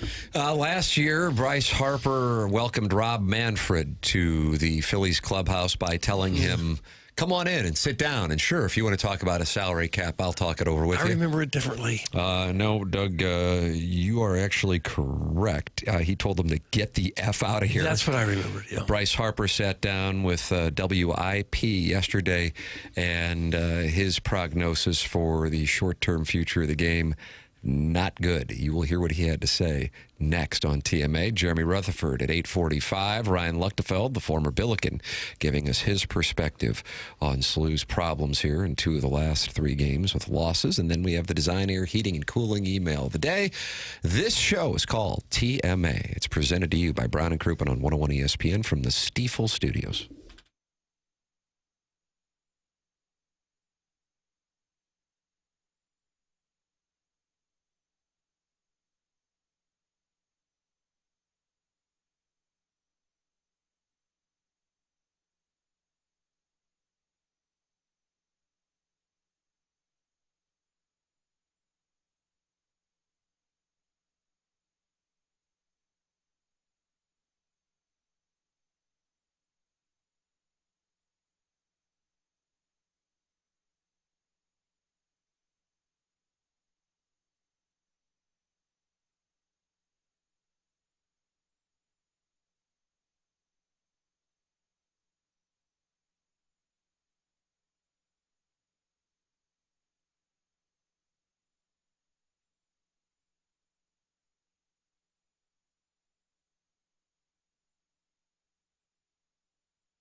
This is awfully mellow.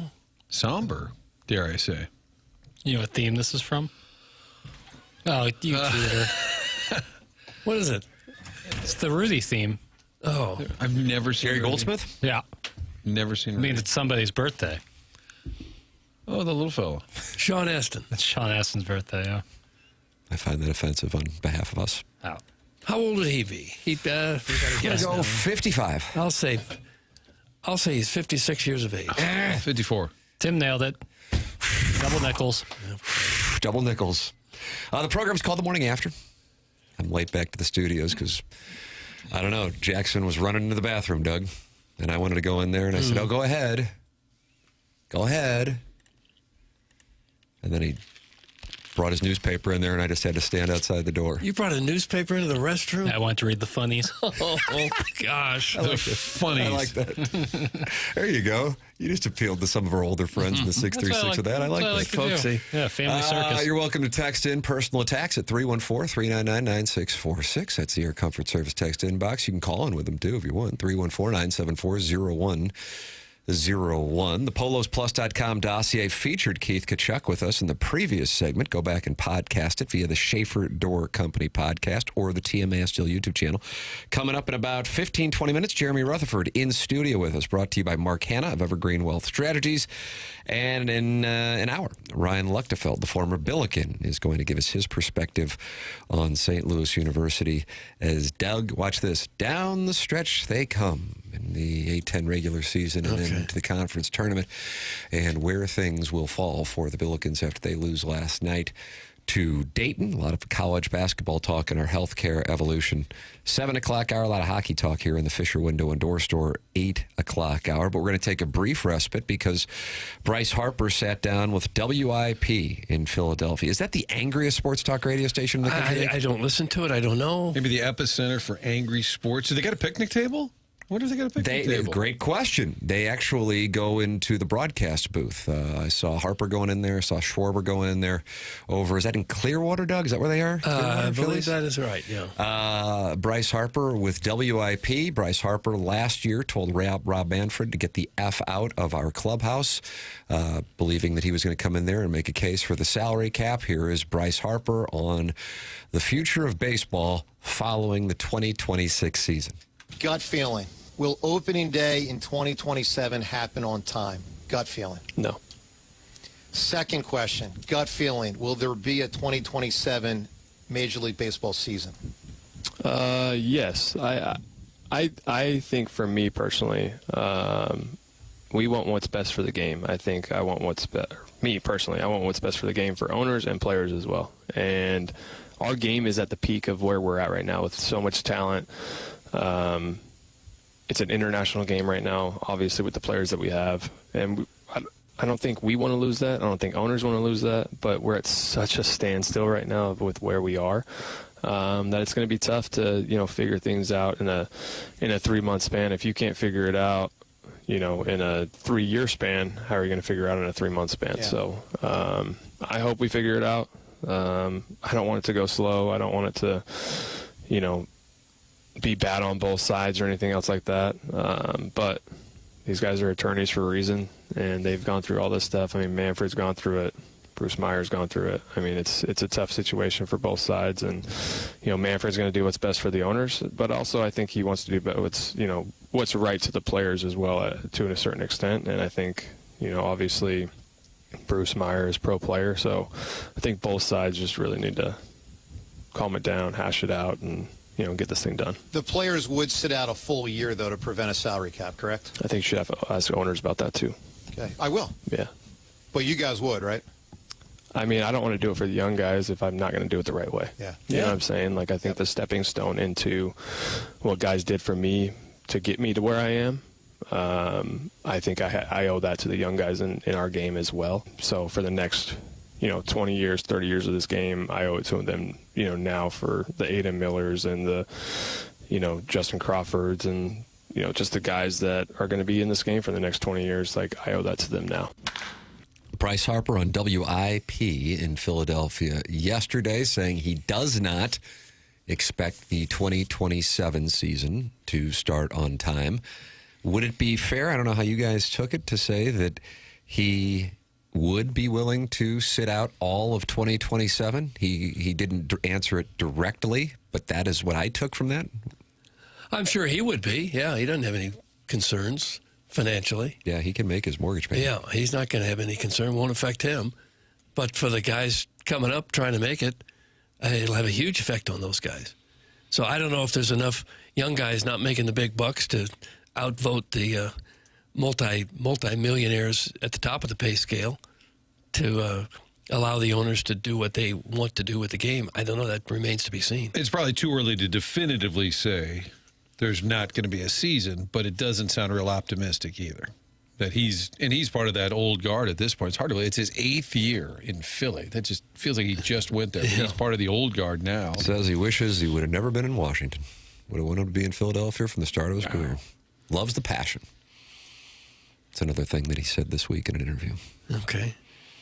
He's already 33. I know. Seems like he'd be a young guy, But it doesn't sound like either side is too optimistic. There's still time, but a lot of time.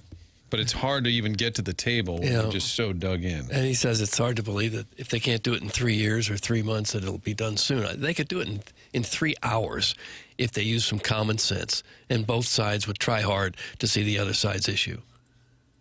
But they don't seem to do that. So what do you think that common sense would lead to? A cap and a floor. But I mean, you just heard cap. his response to the cap. I just feel like the issue from the PA side is it's a non-starter. Now, I'm not saying that it should be that way. I just don't feel like they want to be the guys, the generation that gave into the thing that the players that came before them refused to give into. Yeah, I'm sure they don't. I'm sure they don't want. That's the last thing in the world that they want. But I think the time has come that most people around the game think that they're going to have to do something because parity is completely out the window at this point. The game is decided by the teams that rake in the most money. They're the ones that are going to be there year after year now, I think. And a lot of teams have virtually no chance to compete.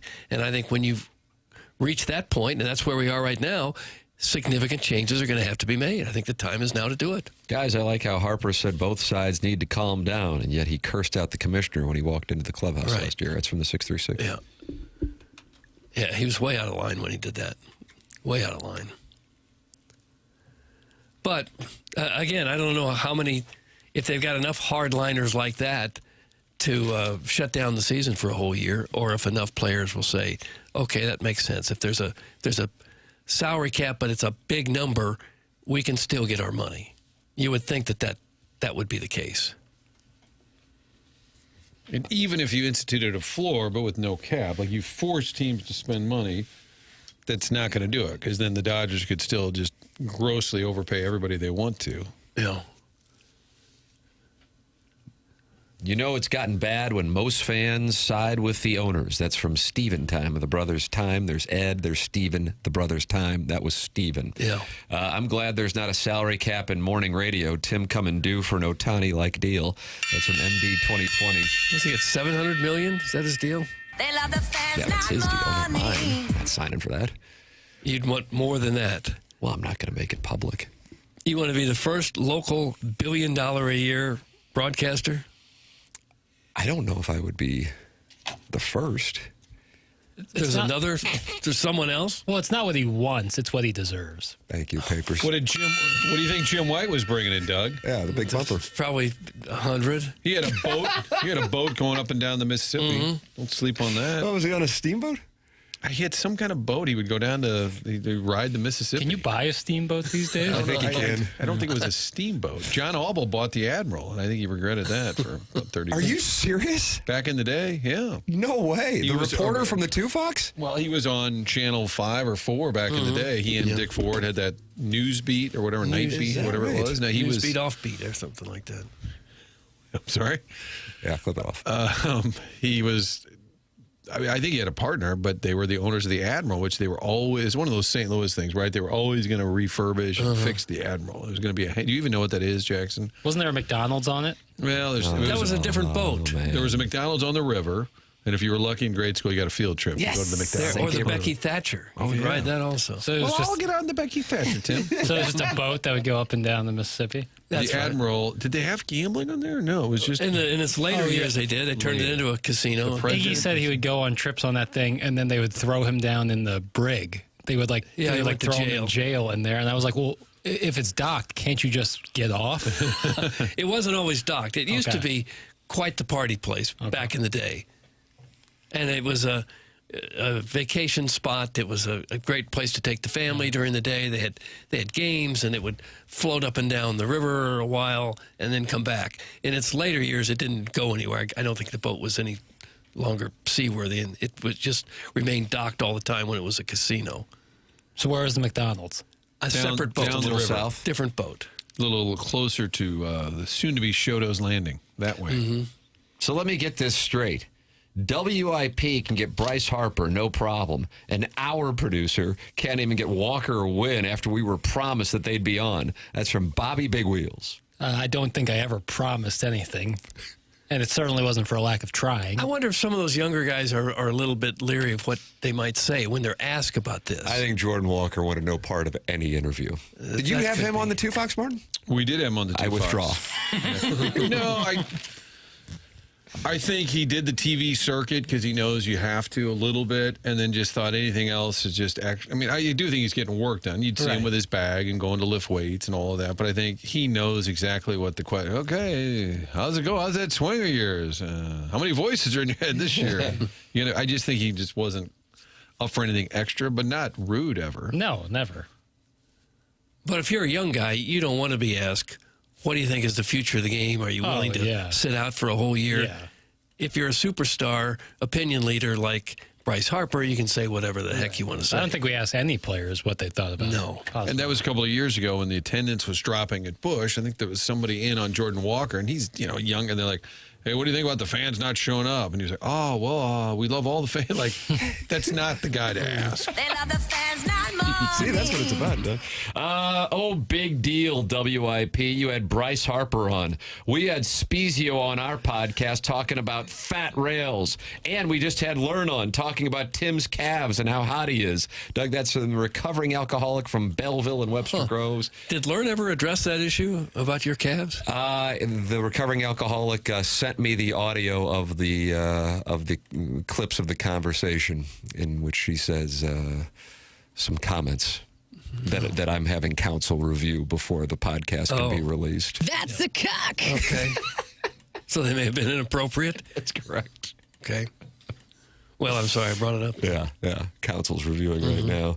Guys, I think Walker is on the TMA Reddit and sided with the born losers who didn't like the fact that the picnic table was sponsored by Guanabanas. His silence spoke volumes. That's from Alan Dadeville. Why was Guanabanas being a sponsor a problem? They've been a sponsor for like 5 years when we've gone down there. And they didn't want us to see grass in the background. That was their call. I don't have an. I need somebody to come forth. You shall not be judged and explain why a sponsor that's been a sponsor in the show for years was a problem. Is Guanabanas affiliated with something that we're not aware of? You guys dined there. Yeah, Good Island Vibes is what they're affiliated with. Tasty key lime pie. Even taste your Cuban sandwich. That's what I know. And they have them great for. seafood, and Doty got a cheeseburger burnt. That was the order. Well done, yeah. The order placed. Yeah, well done.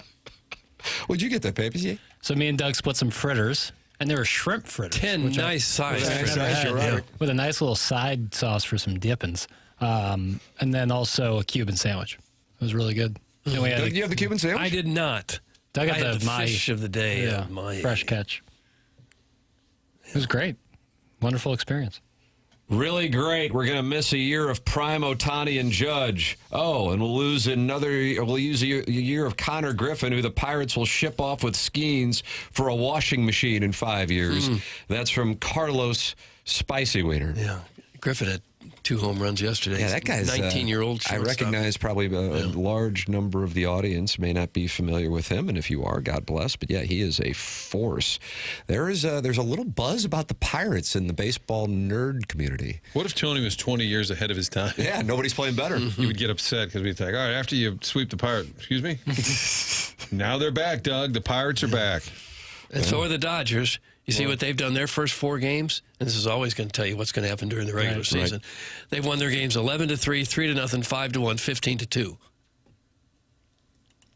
Why do you hate what the Cardinals are doing? Well, 3 singles last night. The Dodgers have more players than they know what to do with. Even in spring training, they're stomping. Victor Scott put down a bunt, got you a run. That's all you need. And they scored 6. Well, our guy Tink Hentz, friend of the show. You can have Bryce Harper at your picnic table. We had Tink Hentz.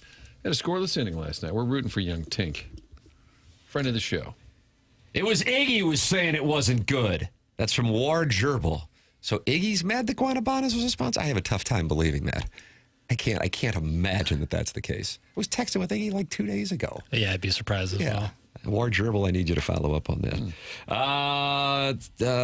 Tim, did you hammer the Rockies over? That's Canty's favorite bet. That's from Bricklebottom. Tim, did you hammer the Rockies over? That's Canty's favorite bet. What is their over-under for the Rockies? The Cardinals are 67-ish? 69.5. I think 67.5 might be high, Martin.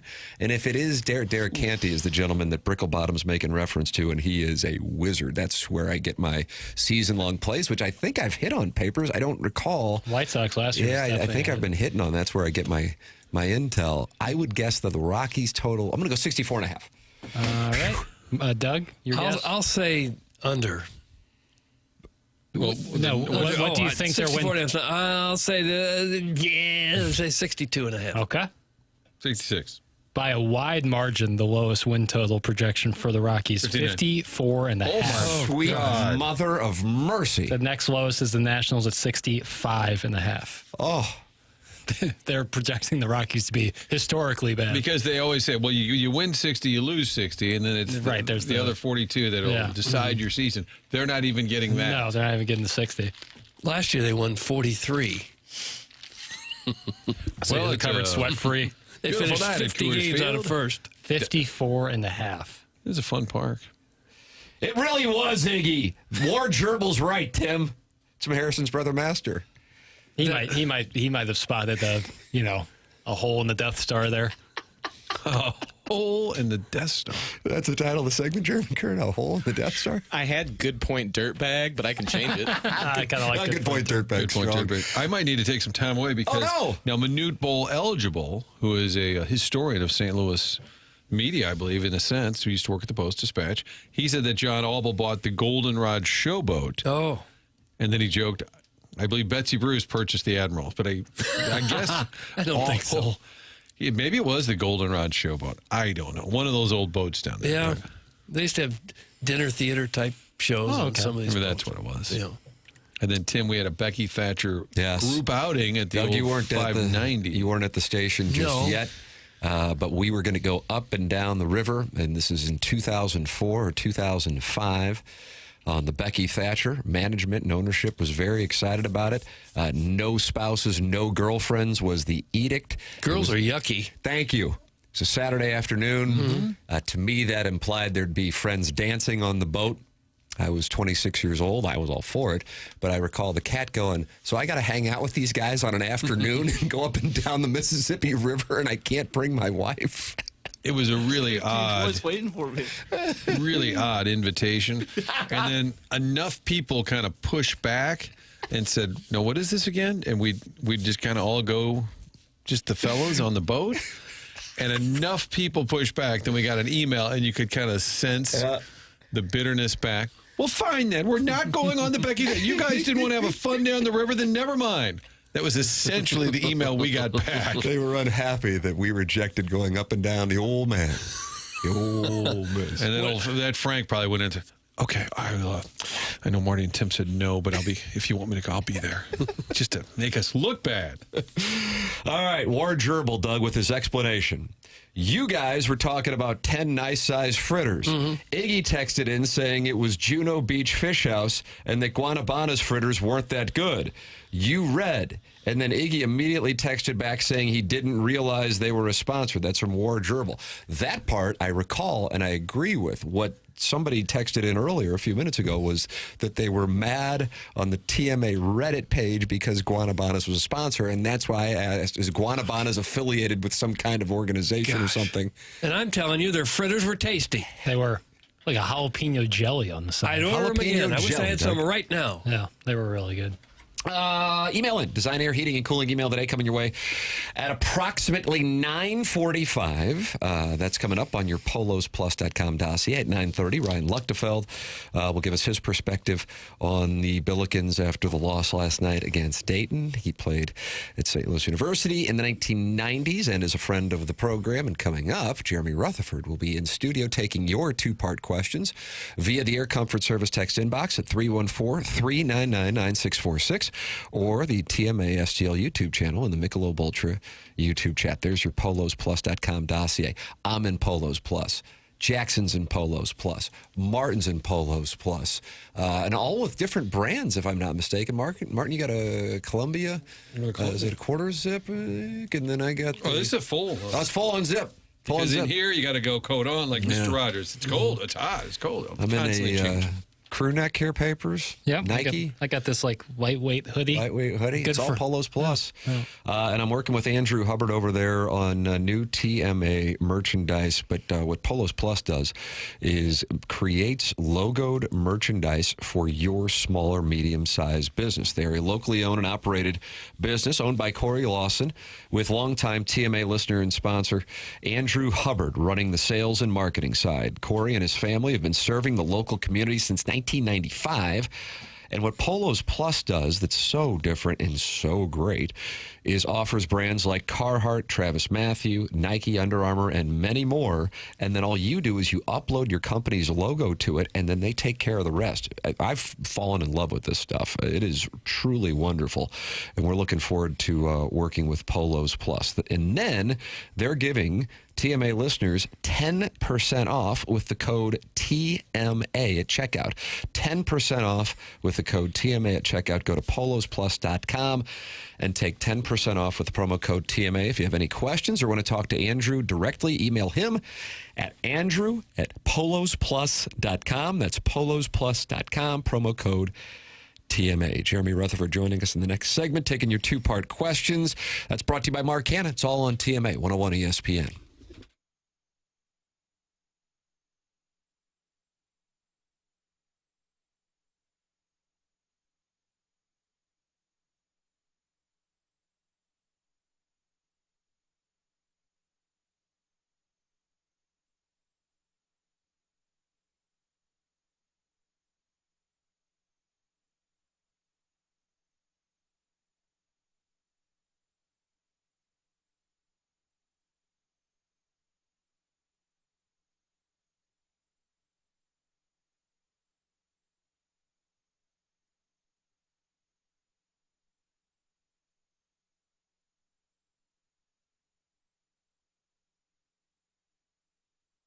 Had a great trip to Florida for spring training coverage on TMA, and my wife and I did the Mid-America experience. Mid-America St. Louis Airport. We've been talking about it for a long time. You get that Allegiant flight, great rates. We flew directly into Fort Lauderdale, and when you go to Mid-America St. Louis Airport, park right out in front of the terminal, walk in, talk to the TSA agent a little bit about TMA, and then you're at the gate. Pretty simple, 15, 20 minutes from car to gate. It's unbelievable, the convenience you get when traveling at Mid-America St. Louis Airport. Get online, check out all the different flights available.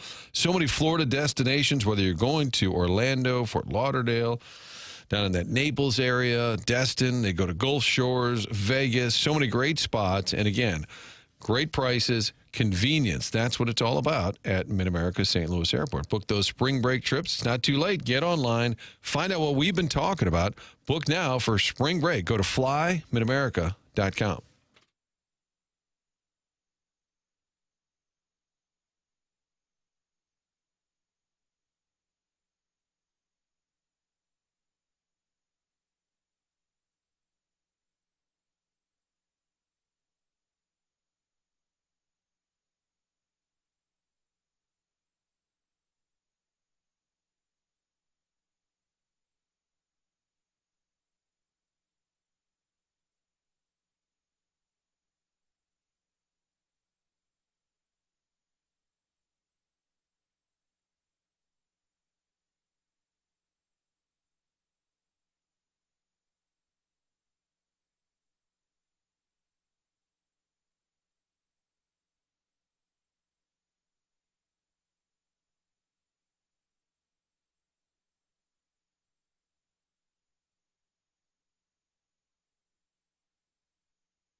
This is Jackson with the Sports Center update brought to you by Universal Windows Direct. SLU falls last night to Dayton 77-62. SLU tries to get right again on Saturday when they take on Duquesne at home. That's going to be a 7 p.m. tip-off. That was another Sports Center update brought to you by Universal Windows Direct.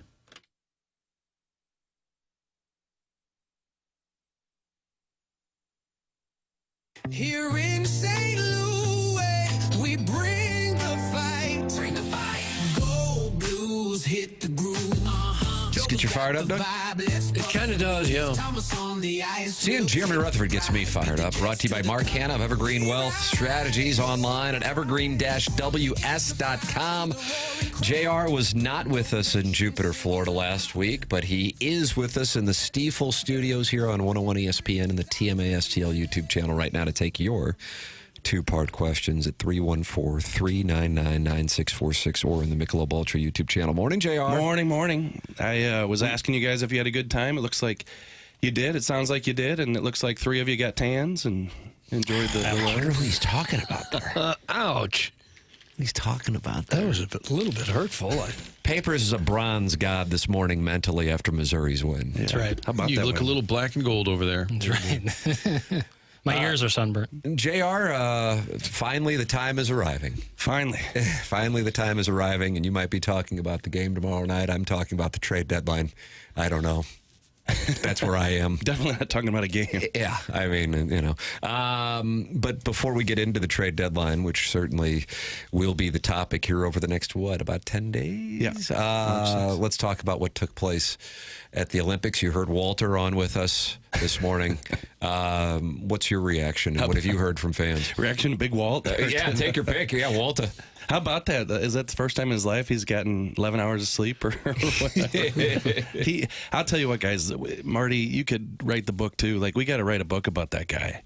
Like Big Walt, just over the years, being around those Blues teams and covering him. Like, I'll just give you a couple quick ones here. I'll never forget, I used to stay at the team hotel, and, you're not hanging with any of the players, but you'd accidentally bounce into them. You know how that goes. And I'm hitting number 2 on the elevator. I hit the button. I'm waiting for this elevator open, and finally opens. And guess who's standing right there in a shiny Ritz-Carlton robe? Yes. Big Walt in the robe. He was good at that. And then the other one, guys, that sticks out is one night he missed a breakaway, and it was obvious that was going to be the question for him after the game. And nobody could stand up and want to ask him about it, kind of intimidated by Big Walt. And so he didn't talk. And then he finally looked at us and grabbed the microphone and said, the car rode good. Like he goes Talladega Nights on us just to divert the attention from the breakaway. So I just love listening to the Big Walt interviews. And Doug, sounded like during that interview, did you call Brady Tkachuk Brody? I said Brady. And there's another Tkachuk? There's Brody. He's our guy here on Tuesdays. It's after the famous Brody Herman, right? Right. There's it sounded Doty, there's wrong Brody, when I said there's it. Brady. Yeah. It gets confusing around here. But Big Walt's always having fun, and he travels for the Blues and does scouting. He'll go to like college games in Minnesota, and everybody knows him. And he goes, yeah, Jesus, they know how much I made, so I got to pay for all the dinners. Like everywhere he goes. Instead of being America's guest, he's sort of America's host.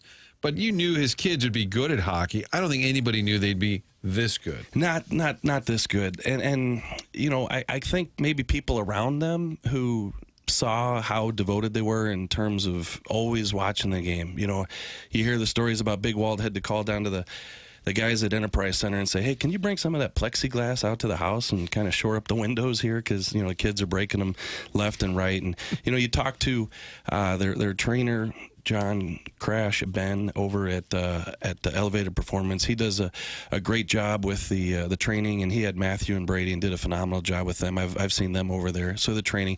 But to get to the Olympic level, now when you hear Big Walt talk about Matthew winning 2 Stanley Cups and now an Olympic gold, and let's see if we can get Brady or Brody or whatever you want to call him a Olympic gold. It's just unbelievable. Like, they have the genes, and they always say that Taryn's the best athlete in the family, the daughter. It's just amazing what they've done. There's really no way to top what Matthew has done here in the last 3 years. Where do you go from here? No, that's an absolute run. I mean, when you're a veteran at 11-11, I mean, in terms of celebrations, he's 3 for 3 with those right now. It's just amazing. So it's a lot of pride, I think, for us here in St. Louis that they basically born and raised and did everything here. And, for the fact that Big Walt can come on with you guys and call Tim a dirtbag and talk about, bringing them up and trying to put their best foot forward. It's great. I remember talking to Chantel, the wife. Marty knows her well. She said, I used to go take them to Keith's games, and, by the second intermission, they were deadbeat tired. They had school the next day, and so we had to carry them home. She had to carry each boy up to the room, and she goes, I think I'd accidentally bang their heads on the walls, wake them up, toughen them up, and throw them to bed. There was a great tweet the other night about the early start for the gold medal game on Sunday. They said, every hockey parent out there is laughing because they're used to going to rinks at 5 a.m., That's when you get the ice time. But I also think if you're a true American, a true patriot, you come on this show and you call Tim a dirtbag. I mean, I think that's the number one. That's how you know you love these United States of America. JR, you'd be surprised to hear this, but Harrison's brother Master is waiting for you. No way. You can send your questions in 314-399-9646. Then you also have the Michelob Ultra YouTube chat where you can ask them as well. Greetings, JR. A couple items from me today. Number one, did you see Colton Parayko's one-timer in the third of the gold medal game that missed the net so bad it went out of play? The face-off would have been outside the zone. No reason to trade him. Keep him as your number one D-man. Also, I'm taking a vow of silence and going on a hunger strike beginning Friday and lasting until the end of the trade deadline in hopes that it will help get Jordan Kyrou traded. And finally, why is Jackson scrolling Facebook right now? It's from Harrison's brother Master. They can see what Jackson's scrolling on the... I'm not scrolling Facebook. Surprise, surprise, he was lying. Isn't that the old people's app? Is that paper? Is that what they call it? Don't you come after the TMA fan page. Not when you're talking to the moderator over there. Was that not worthy of Ray Liotta? No. Right. So who believes the vow of silence? Does anybody believe It's impossible. He's had a number of vows of silence. Thumbs down. He's had a number of vows of silence over the years, and he just can't help. He made it 10 seconds one time. Yeah, I think he's going to break it next Wednesday at about 8:45. But I mean, trade Colton Parayko. He missed the shot. It created a face-off outside the zone. I think that's why Doug should pick up the phone and trade him. Like, there you go. So, I don't know. And then Jordan Kyrou, guys, I've been making some phone calls the past couple days. I'm going to have a piece up at The Athletic at some point, maybe the next couple days, what I'm hearing, what's going on individually with each one of these guys. And, it sounds like Doug Armstrong had a conversation with some of these guys about what the next couple weeks is going to entail. And each of them will now know the direction of the club if they didn't already and what they intend to do with these guys. And, in talking to some people, it sounds like, a lot of these veterans especially are, not wanting to leave, but understand the situation and realize that if that's the direction the Blues want to go, they don't have much of a choice. And yes, some of them have the 15-team modified no-trade clause, but, if the team wants to move you, they're going to find a way to move you. And I think a couple of these veterans are in a spot where if they could be moved to a contender, they would be open arms to that. I feel like Robert Thomas is somebody they want to hold on to, but I also wonder, he's coming back from injury, if that affects the market just in the moment. Yeah, I think it does. And it's not to say that a team wouldn't take a semi-banged up Robert Thomas. He's coming back from the leg procedure, and this dates back to an injury last year. He's acknowledged, and do you want to give up two prime assets if you're a team around the league and you're getting a Robert Thomas who might still feel the effects of that in the coming years? We saw what happened with Torrey Krug. So yeah, I think that's definitely a situation that teams be a little bit leery of. Bennington's play in the Olympics affect his stock at all, or does people kind of know who he is? Yeah, already? I think that's basically it. I think people know who he is, and if you wanted him pre-Olympics, you'll still want him post-Olympics. I just don't know that there's that team out there that's going to make a play for him leading into the trade deadline. JR, how about this scenario? Thursday night, Blues are back. You probably give Hofer the start because Bennington's been busy at the Olympics, meaning Bennington starts Saturday's game at home against New Jersey against Jack Hughes. How about that? Wow. I'm already looking ahead. Isn't that cool? I'm not moving past Thursday's game. Of course, that's of the utmost importance. Pregame here, during the pregame, before the game, whatever time that is, Jackson, I'll tell you during an update. 1 hour before puck drop. Okay, I'm not looking past Thursday's Kraken game. But wouldn't that be pretty That's cool? awesome. Yeah, I wasn't thinking like you, Marty, there. But let's, so let's say pregame, you get Jack Hughes, and let's hear R.B. Fallstrom asking Jack Hughes a question about facing Jordan Bennington. Oh, RB would. So do you think this time, now, because it doesn't count as much, you probably won't score? Or was that something along those lines? Right. But Jack Hughes will probably, don't you think, knowing the Mike Caruso vehicle, they'll probably give him a little nod for sure, during the game? Mm-hmm. Yeah, Caruso, delete this after I say it, but he's good at that stuff, so he'll have something dialed up for If you're Jack Hughes, do you go to the dentist before the game, or do you just let the teeth dangle? I think you're probably going to have to wait a little while, right? Oof. Yeah, and especially, I mean, the way they're partying, and last night at the Capitol, and then, like Marty said, I think they play... They've got 2 games. They've got 2 games before they come to St. So Louis he on might Saturday. sit 1 or 2 out, but by Saturday. And Bennington played really well. That's, as an American rooting for the U.S. to win, but a Blues fan, you didn't want to see Bennington, crap the bed. So it was great that he played well. Yep. And I saw him on Channel 5 with Corey Miller on Sunday, and he was, very respectful. And because I think he knows it was a tough break, they lost the game, but he played well. Yeah, it's crazy to think that after the game-winning goal is scored in overtime, that if you break that play down, Bennington's the last guy you're talking about, because it's McCarr, it's McDavid, it's McKernan, all questions about how they played that. I agree. I was just about to read a question on that, so let me get to this one here, because I want to hear your breakdown on this, since you were going in that direction anyway, JR. Just a one-part question, but is anyone calling out Cale McCarr for not skating hard back to the defensive zone on the game-winning goal? He clearly could have gotten back to cover Hughes, but he was coasting through the neutral zone until he realized it was too late. Yeah, so I've watched it 100 times, and people think that the reason is this, Tim, is that it looked like McKernan was going to be able to get to that puck, and everybody saw him hesitate, and that's what allowed Werenski to get to it and then make the pass. But if McKernan doesn't hesitate, people think that maybe McCarr thought that he could shove the puck up ice for a breakaway. But, I don't know, gold medal game that you can think that that's going to happen. You have to get back. And it wasn't until he saw the play kind of develop and Werenski line up the pass, that's when he started back skating. You like that 3-on-3 to decide it? No, it's awful. Yeah, it's fun to watch, but not in the gold medal game. There are a lot of guys like Bernie Federko, former players, who hate it just during the NHL regular season because it's not, quote, real hockey. It is amazing, all the discussion. We finally passed up Canada. It's the U.S.'s time. Canada's in panic mode now. How come we can't win? And if one of those shots goes past Hellebuck, nobody's talking about any of that. Yeah, the Taves one, and then especially the McKernan one. And listen, I'm not here to poke at McKernan. He's one of the best players in the world. But, between that and then hesitating on that loose puck, a couple big glaring mistakes by McKernan cost Canada the game. And then he came out and said that Canada outplayed them. Yeah, and that's how... And they may have.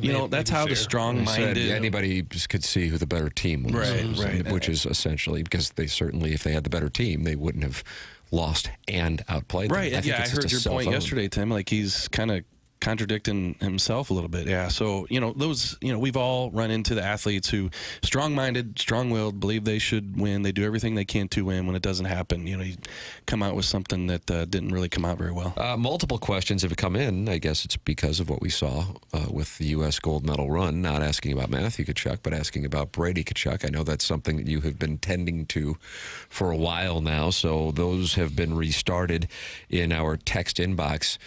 I'll just sum it up. What are the chances of that? Yeah, it's tough because, 2 or 3 times now, Brady has been linked to the Blues and or, trade speculation.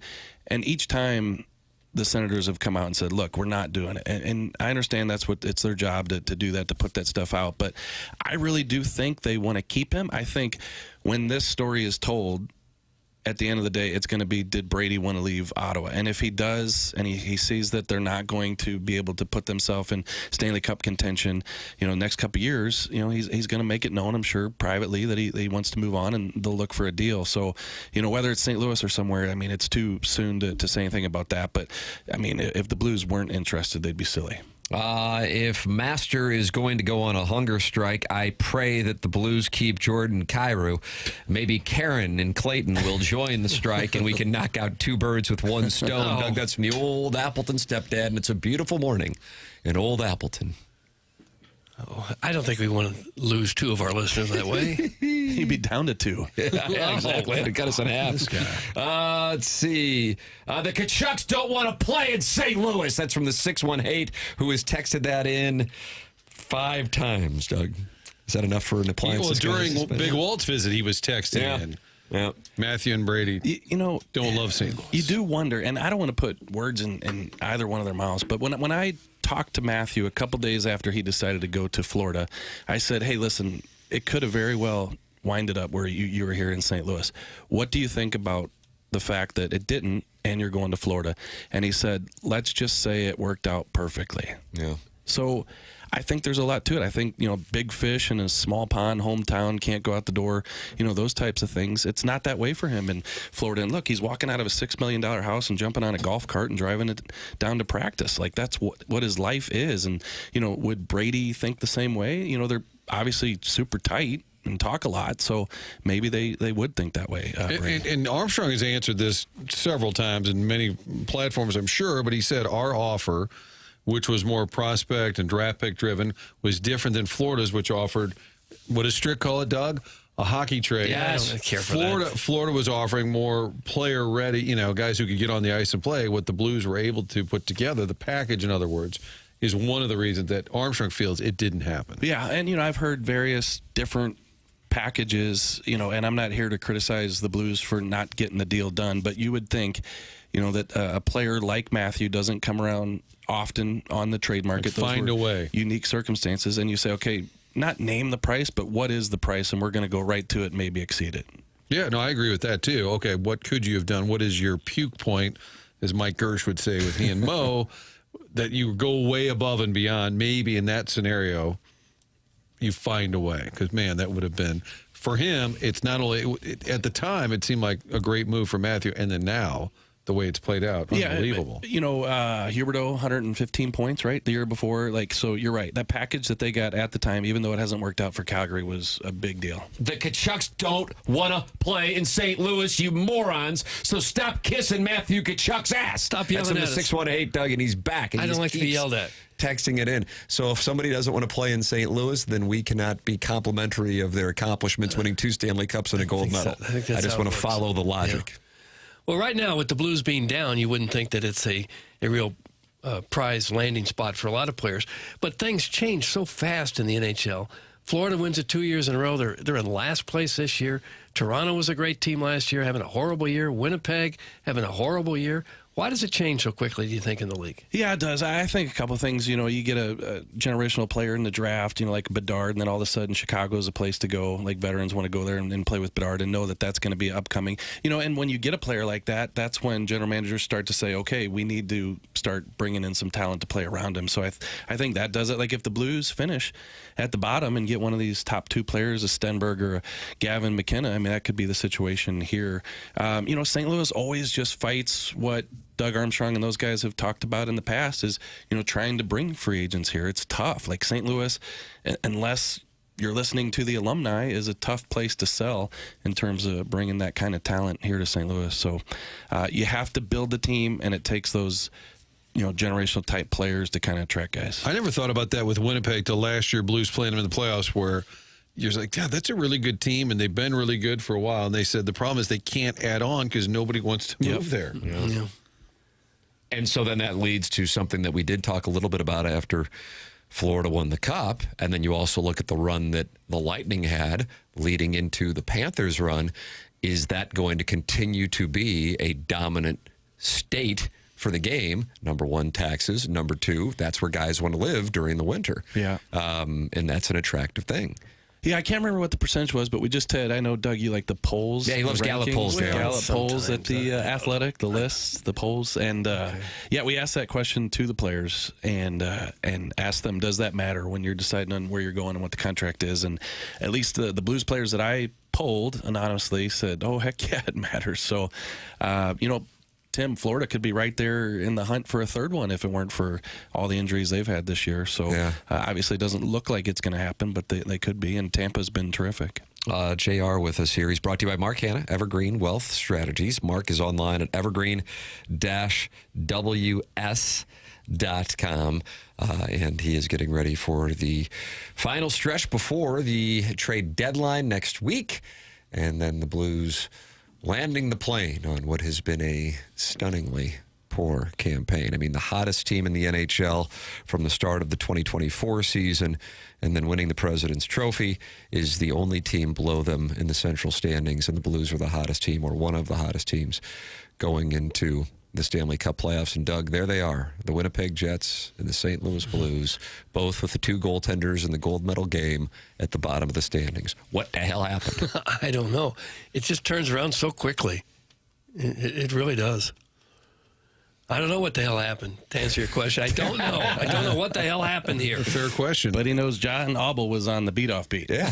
Oh, watch it. Yeah, that's right. It was not Newsbeat. It was a news show that Doug was throwing out there as a possibility. I enjoyed Monty the other day was giving his grades, his Olympic grades. And he said, okay, didn't see him play much. Son had a game during that one. But it was kind of funny. Walk through everybody's performances, Parayko and Binnington. Those guys, I think, probably back today. But you think Parayko suits up tomorrow, or maybe get? Yeah, it's a good question. So Blues are on the ice at 11. It doesn't really matter. Yeah, they weren't here till today probably. So we'll see what's up with practice. But yeah, when I get out of here, guys, I listened all week last week to the show, but I think I missed the Win and Jordan Walker interview. So I'm going to go back and podcast those. God, no. Coming from inside the house now. Oh, boy.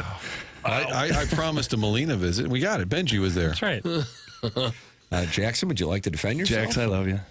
No, this is incompetence on my end. I'm not going to get a phone call next week. Yeah, you've been bumped. JR, always appreciate the time, brother. Thanks, Mark. There it is. That's Jeremy Rutherford, brought to you by Mark Hanna of Evergreen Wealth Strategies. And we always enjoy the 2-part questions here on Wednesdays on the Morning After. PolosPlus.com dossier. Ryan Luechtefeld, former Billiken, coming up at 9:30. He is a friend of the presentation. And then at 9:45, we'll have the Design, Air, Heating, and Cooling email of the day. This is TMA, and it's presented to you by Brown and Crouppen on 101 ESPN and the TMA STL YouTube channel.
Oh, my.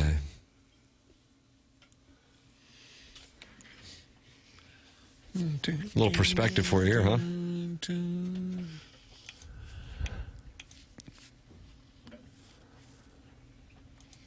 Okay, that's enough hockey talk. Some big tough, and he was not happy with the segment. And Bob Wagon early on said no basketball No college talk. basketball talk. Yeah, we're kind of whittling it down. Well, that's unfortunate. You're just Talk very, Beatles. very, very difficult here on the program. You can email in with your expressions of distaste for the show the morning after at InsideSTL.com. Jackson, mypolosplus.com dossier, 11 o'clock, Doug, maybe 11:05, I don't know. I don't either. Riz, Stalter, and myself will do the spread zone. And then at about 12, Jackson? Sure. We'll do QFTA. Yeah. First time in a couple weeks. Yep. And so you're starting at 12, and Jackson issued a cutoff of 3. Yeah, I'd like Good to go Lord, to. I'd Doug. like to go to 4. I think people want it to be 4 hours. I think that's kind of the sweet spot. We've gone 8 hours before, and people said that was a little too long. How much do you have to say? I want to hear the phone call when Tim calls his wife. She said, "Can you grab the kids today?" "Honey, I'm doing QFTA. I'm doing QFTA. She says, "But you started at noon."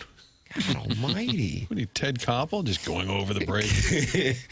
You can email in your questions for QFTA or attacks. There's still $1,000 out there for hate mail if it can get me upset. T. McKernan at InsideSTL.com. I'll Venmo it to you. TMCKERNAN at InsideSTL.com. That's coming up at approximately 12 on the TMA STL YouTube channel and the Tim McKernan Show podcast.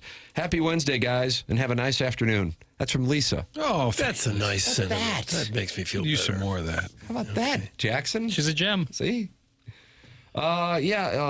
Just tuning in now. Sorry if it wasn't mentioned yet. JR, is Otto Stenberg coming back for the team for tomorrow's game? And what's your favorite dipping condiment for fries? Doug, you can answer those questions, I guess, even though JR has just walked out of the facility. He'll come back if he's ready. And ketchup. You ever put ranch on your fries? No. Kids kind of do that. Yeah, no. It's wrong. What about barbecue sauce? I might do that if I'm feeling, a little rogue. Ketchup is damn near the only choice, in my opinion. Kind of has to be Heinz, too. There's something about ketchup. If you get a knockoff ketchup, it's not the same. There's so many other, you can get away with a knockoff in a lot of areas, not ketchup. So it sounds like you're getting paid by both the Billikens and Heinz. I'll be wearing my Heinz hoodie. Yeah, I the see Billikens that. Duquesne game on Saturday, which is on the see 2 that. Fox. I kind of pumped up the fact we had the game on Channel 11 last night. That didn't work out so well, so I'll just leave it be. That Saturday's game is available. Oh, and I mentioned this off air to you guys. I can't believe this wasn't the lead on this show. We like logistics. Yeah. The broadcast team last night, ESPN Plus, it was also on FanDuel, on CW11, was a husband and wife. Unbelievable. And I was in shock when you told us. I don't, because they did the introduction, and they had the same last name. I believe the woman's was hyphenated. But then they called the game, and they did a decent job. It's not a great broadcast. It's not, the technical side of it. But you got to see the game. Fair enough. They maybe are a little bit younger, the broadcast duo. But there really isn't a comp. You don't have, everybody, Jim Nantz here, Broncos, Patriots, AFC Championship, and now here's my wife, Sally, to break it down. Like you just Sally don't. Nantz. Now, the gentleman did not introduce his wife, but I texted the dish, and I said, are they brother and sister? Are they married? He goes, no, they're a married couple. I'm like, I don't know if I've ever heard of that. No, I remember calling the game. Dick Stockton was married to Leslie Visser. Yeah. But she wasn't an analyst. She was a sideline reporter. I don't know if they did games together or not, but that's about the closest thing. If they were to unfortunately split up, would they keep that team together? It's a nice question. It's a nice question. By the way, Chairman Kurt, did you invite JR to your dog's birthday party at your parents' house? You heard that? No, JR go when you were out doing the podcast. He goes, "Hey, you guys going to Chairman Kurt's dog's birthday party at his parents' house?" Kind of awkward since we weren't invited. Well, I know the party the party's in Imperial. I know JR is a proud Imperialian. Yep, imperialist. And so I figured that might be something he may swing by. I know, Tim, I wasn't going to bother you with that. Yeah. Doug, you're anti-dog. Anti-dog? No, I that's love Jackson. my dog. Jackson. Yeah, Doug loves his dog. Doug's. You just didn't like the promiscuity of tinsel. Oh, she was a slut. This dog came home pregnant 2 or 3 times. But everybody in this With room unknown is Johns. more than welcome to come. I'm baking him a dog cake. No. Dog cake. What was that from Mike Francesa? No. Jackson's out.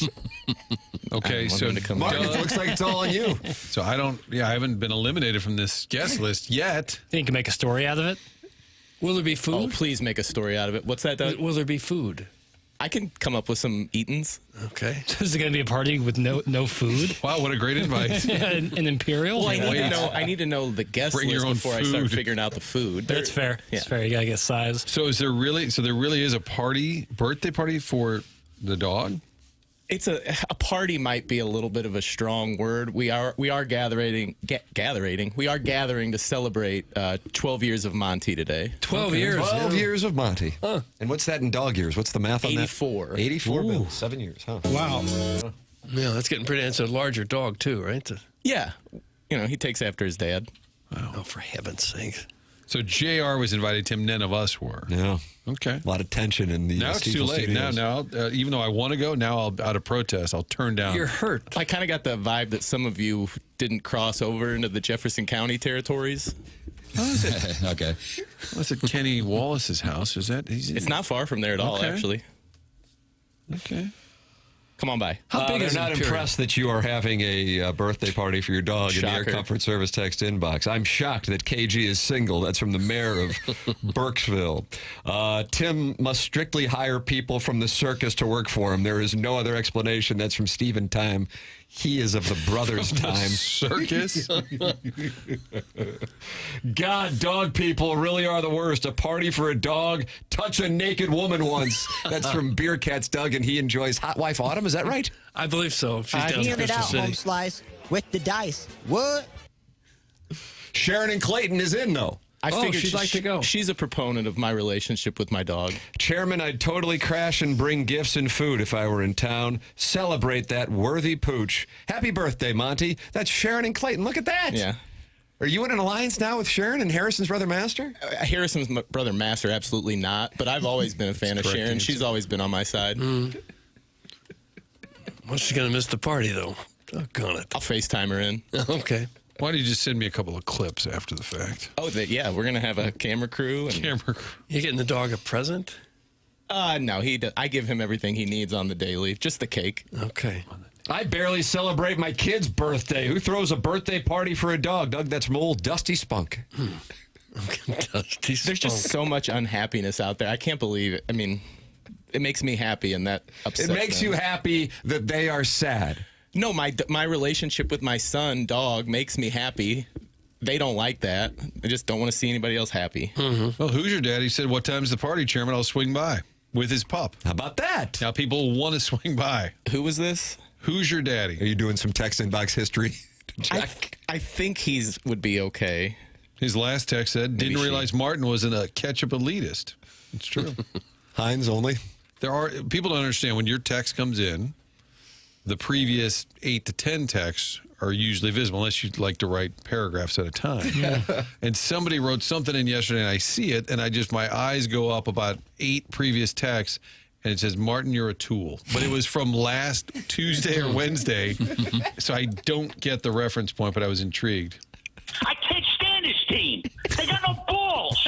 Okay? I want team with balls. I want guys with balls. Can't you just imagine what that guy looks like? You know exactly what he looks like. Right? He's probably a little shorter than me. Probably weighs about $140. Probably he's got his hair dyed jet black, about 68, and sitting in a house. What do you think, Queens? You think that's in Queens? He's got like a horse racing slip in his hand, checking the. Remember that guy who got all mad about being short at the bagel place and started yelling at the ladies? I imagine that. That's who it was again. I want to check back on our guy. Who was yesterday? It was like Sexero. Oh, yeah. There was more, but I found it during the Missouri game, and I didn't want to send stuff over to the papers during the Missouri game. The Canadian Shapiro, who was really upset, and then told his sidekick, hold on, let me finish. Pipe down. Man, I like that. Let's see. Self-made Stay-at-home Ledoux mom, who I thought was in alliance with Sharon and Clayton Harrison's brother Master, clearly is not any longer. God, Sharon sucks. That's from the self-made stay-at-home Ledoux mom. And then Sharon says, dogs are 1 billion times more worthy of a party than any bratty kid. I said what I said. Oh, that's Sharon and Clayton. That is lunacy. The morning after at InsideSTL.com is where you can email in for the Design, Air, Heating, and Cooling email of the day. We get back into the Billiken loss last night with Ryan Luechtefeld coming up in the next segment. The former Billiken and friend of the show joins us on the Callier and Thompson phone lines. Then we have the Design, Air, Heating, and Cooling email of the day. That's the polosplus.com dossier. This is TMA 101 ESPN.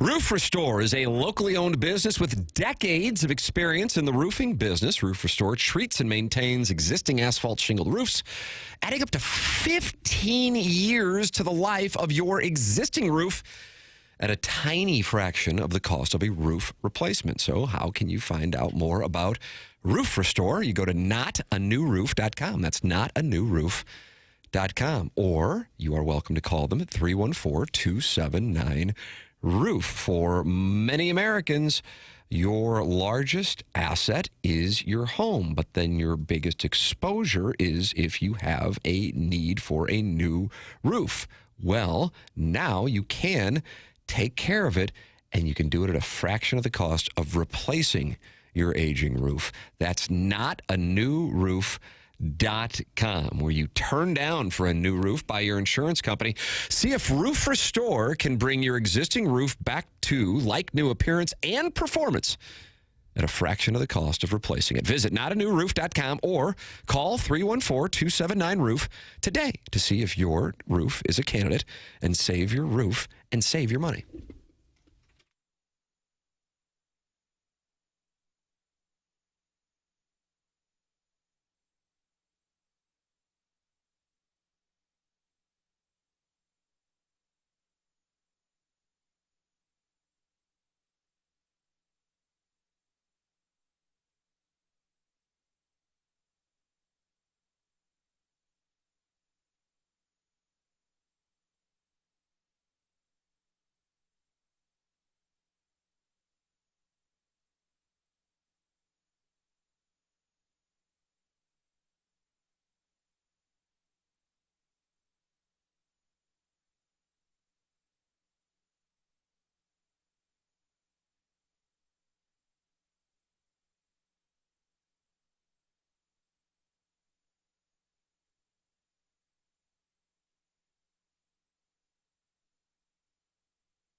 It is the morning after. It is 101 ESPN. It is the TMA STL YouTube channel. Tim McKernan, Doug Vaughn, Martin Kilcoyne with you. Little Jackie Papers in full celebration mode because of T.O. Barrett leading the Tigers to a win. And he has not announced Missouri moving ahead of St. Louis University in his rankings. He says it's still a tie. Still a tie, yeah. I think that's being generous. You don't want to overreact. But that's the thing. It's like a week ago, Doug, we were talking. You said that SLU is in a much better position. Well, rankings change all the time, my friend. They do. They do. But you got to still pay attention to the body of work, not just, one drop. Dennis Gates said it himself last week. It's never as good as it seems, and it's never as bad as it seems. He's quoting the Colonel right there. Yeah. Well, let's see what Ryan Luechtefeld thinks. Friend of the program, Martin. And he is a member of the Billikens and regular at the game, played there in the 1990s, and joins us right now on the Collier and Thompson phone lines to get his perspective on what took place last night. Morning, Ryan. Good morning. I appreciate Jackson saying that about it's not as bad as it seems, because it sure as hell seems pretty bad right now. Oh, how about that? It was rough last night. Yeah. I mean, what do you think is going on right now? I don't know. I mean, it's a lot of teams, I guess, go through this. I mean, other teams make adjustments. And SLU plays one way. I shouldn't say they play one way, but they play a unique way with the amount of threes that they take and the way they run their offense.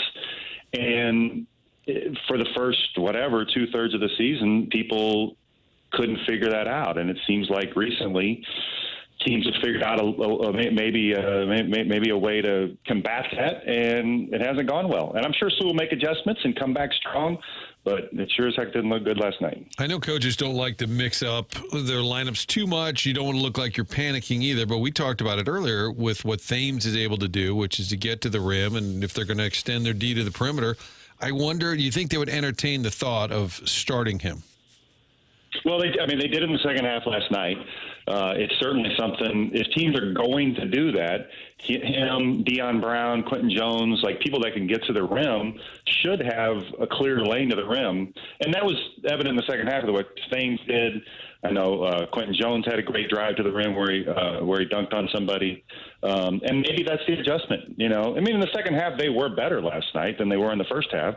So maybe some adjustments were made, and then other teams will have to adjust to that, and maybe that opens up the three-point line for Sharma and Trey and Brady Dunlap again. Who knows? Ryan Luechtefeld, our guest here on TMA. Do you think it is time for Thames to be in the starting lineup to ideally prevent these slow starts that we've seen as of late?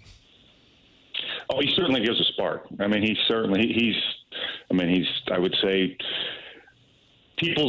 more people think of him as the most exciting player in that team than anybody else. And something, the slow starts are, I think it's 5 out of the last 8 games where they were losing at halftime.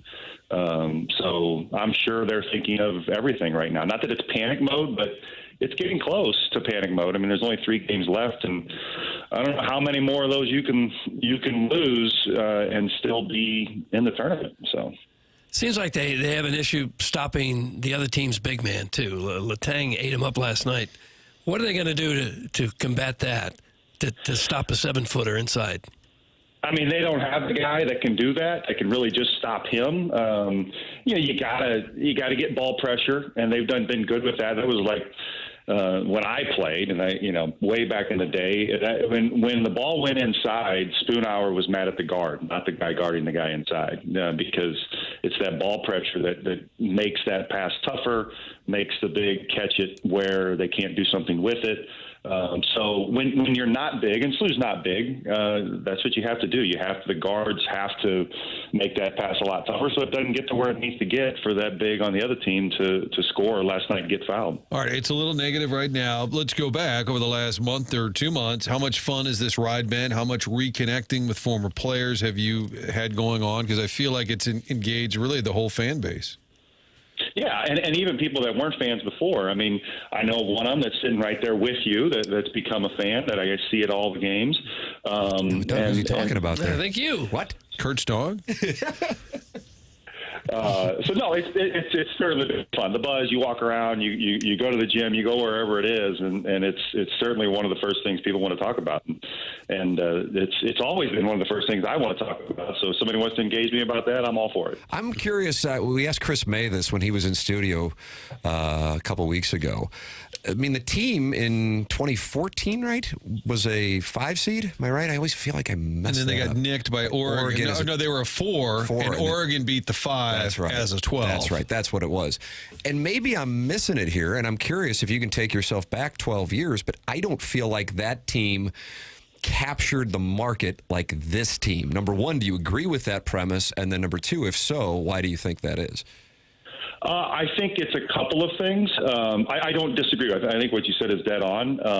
When you're, no matter who you played in that team, the A-10 was a better conference back then than it is today.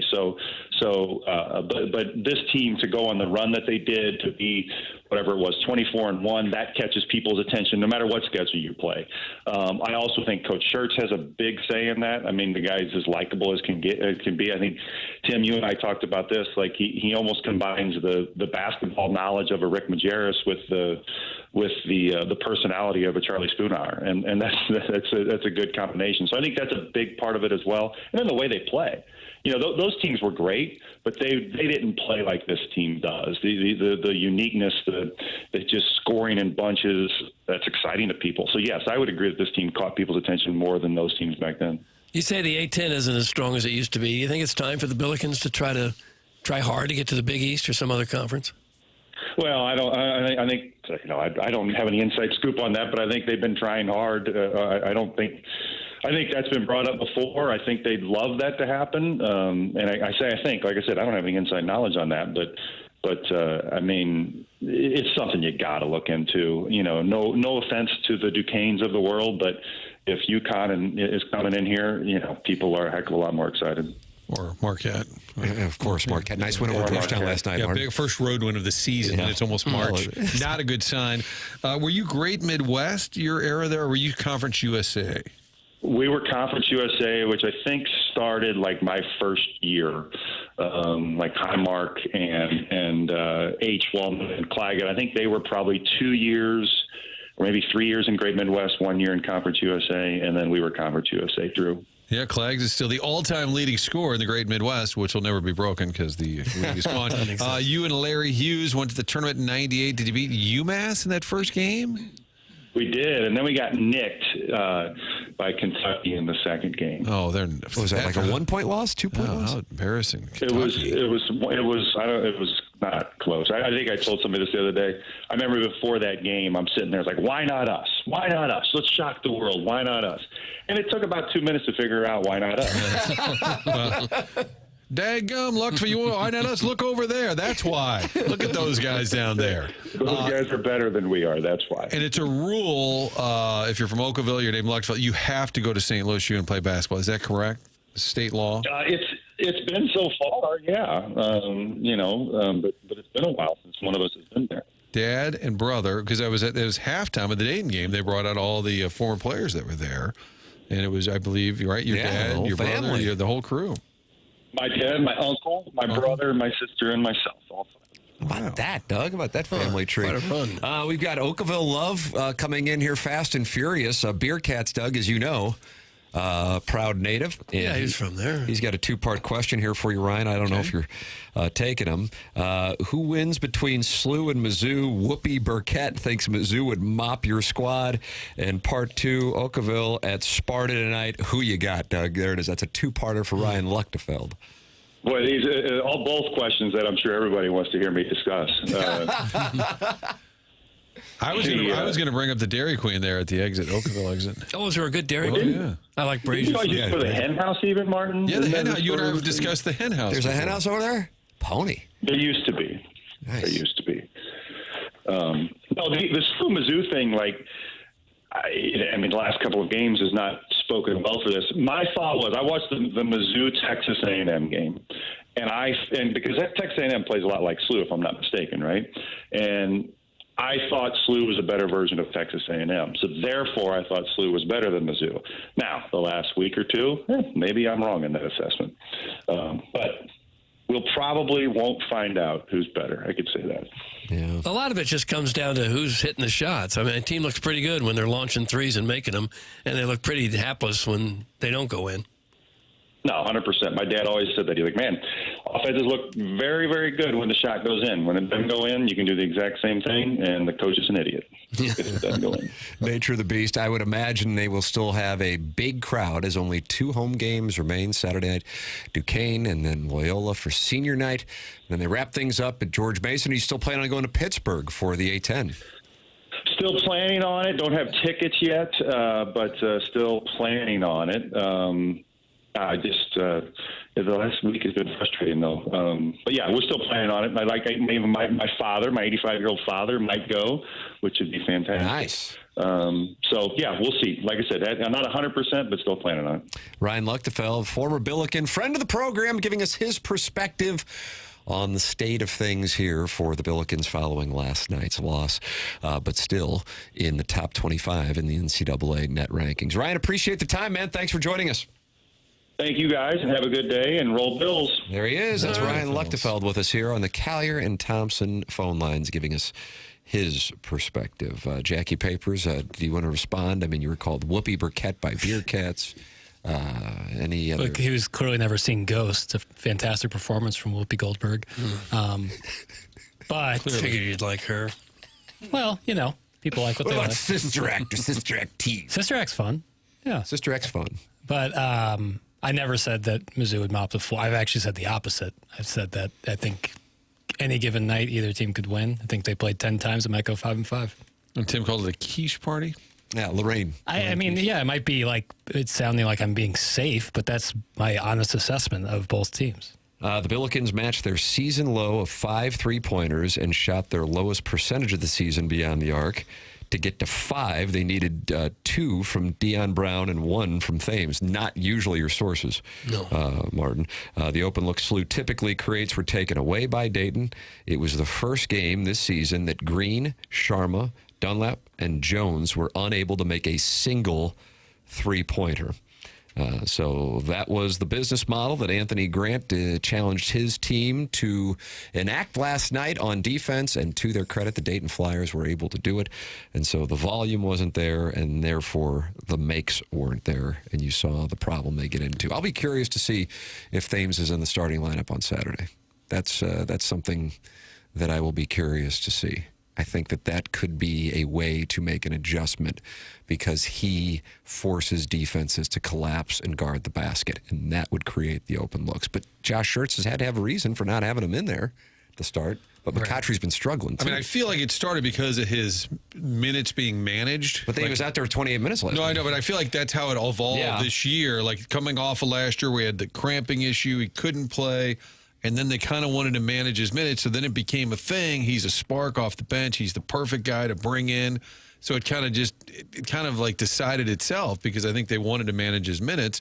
Whereas now, like you said, 28 minutes last night, he's at a point where he seems to be able to do bigger minutes. So you know what I mean? At the beginning there, it just kind of happened because of circumstance. And let's utilize the opportunity specifically against Loyola. It should be this way against Duquesne, although Duquesne's picked them off, some teams off, and they challenged St. Louis University when they were up at Pittsburgh to see what that does. If you're trying to counter the slow starts, I'll be curious if they do that on Saturday. Yeah, another trend I've seen over the past couple of games, especially last night, is the ease in which teams are getting into the paint at the point of attack, like just really probing easily, getting to their spots. Like SLU last night was working their damnedest just to get a decent look. Meanwhile, Dayton had their choice of looks often. Am I just going to take this little 12-foot jumper, or am I going to kick it out? And whether that's drop covered and screens, it's getting too into the weeds, but they got to be more aggressive at the perimeter because the other teams are doing exactly that. They're, as soon as SLU catches the ball, they're right in their grill. Set a ball screen. Do you hate the fact that the mid-range is just not even an option? Or do you think teams don't even practice anymore? I don't. Like when they do have a shot I from slightly 10 disagree with your premise. There's a lot of guys who are really, really effective Yeah, at the I've never mid-range. seen somebody so angry. It's But just the a lot of... Billikens almost seem like, oh no, I have to shoot it Yeah. from 10 feet. It looks weird when they do it even. Well, I did, because it's not their model. I Yeah. feel like they're almost in shock when they get a shot from 10 to 12 feet. And 'cause they it's- missed a number of them last night. Right. Well, Schertz has even been, he even said last night, he's like, we took too many middies, as he Well, calls that's what I'm them. saying. They hate But that's it not so their much. model. It's I because it's know, an but- inefficient shot. But there are going to be times in the game when you have an open 10-footer. But then that goes back to what I think is the root of what has taken place over the last number of games, which is defenses are taking away the three. And then if you don't have Thames out there, then you don't have somebody who is truly a threat to make a move to the basket. And now, by the way, if you disagree with this, please say so. That's the issue right now. And they've circumvented that in the past by turning defense into offense and being quick in transition, getting steals. They haven't been able to do that. So if they're always going to be in the half court and teams are taking away the three, heavy ball pressure on the perimeter, they got to figure out a different way to score. And they've also done great with back cutting. Teams have gotten wise to that, and they're dropping on cuts. They just have put too much on tape where it's very similar. They got to throw a change up in some way. How about this from Grady? Boys, Papers is having a good show. He's talking real effing hoop rock. Okay. That's Grady. All right. Shout out to Grady. You think it's Grady Sizemore? I could see that. I don't think it He's a is. pretty good outfielder for the Did he manage for a little while? Indians. Yo! Wow, that just blew up a good show. No. Have fun on your Now notes take apology. some time away. Another notes apology. I'll run the board 10 o'clock hour. You take some time away. Martin Kwame Voyukas IV is back. He says Amari and Q both can get to the rim at a high clip. They've been missing a ton of bunnies lately. That's the thing with McCautry. That's pretty frustrating when you're watching. It's the $100 move, Doug, 10-cent finish. Oh, Grady had to love that. It's just like What a show you're having today. get to the really. thing. I just wish you'd stop yelling at us. Thanks. It was maybe the first time in a long time that I'd seen Kellen Thames take a three. So interesting looking Jay. Yeah, it's a weird shot. Not his thing. Yeah, But as good a player he is, to not have a really good jump shot's weird. If he had a jump shot, he'd probably be playing in the Power Five. He is flat out uncomfortable at the free throw line. Yeah, that too. I mean, it's like he falls forward. The miss is not the back iron. It is the low side of the front end of the rim. Yeah, and that's a mental thing. Any college basketball player has the physical tools to knock down a free throw pretty much every time. When they don't, it's mental. He had 5 out of 7 last night. They actually shot free throws very well Last night, they were great at free throws. Yeah. That was not the issue last night. All right, your thoughts are welcome for the Design Air Heating and Cooling email today, which is coming up next. It is TMA 101 ESPN.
This is Jackson with a Sports Center update brought to you by Saliga Heating and Cooling. The Magic edged out the Lakers last night, 110-109. Paolo Banchero with 36 points, 10 rebounds, and 6 assists. That was another Sports Center update brought to you by Saliga Heating and Cooling, a Daikin heating and air conditioning dealer.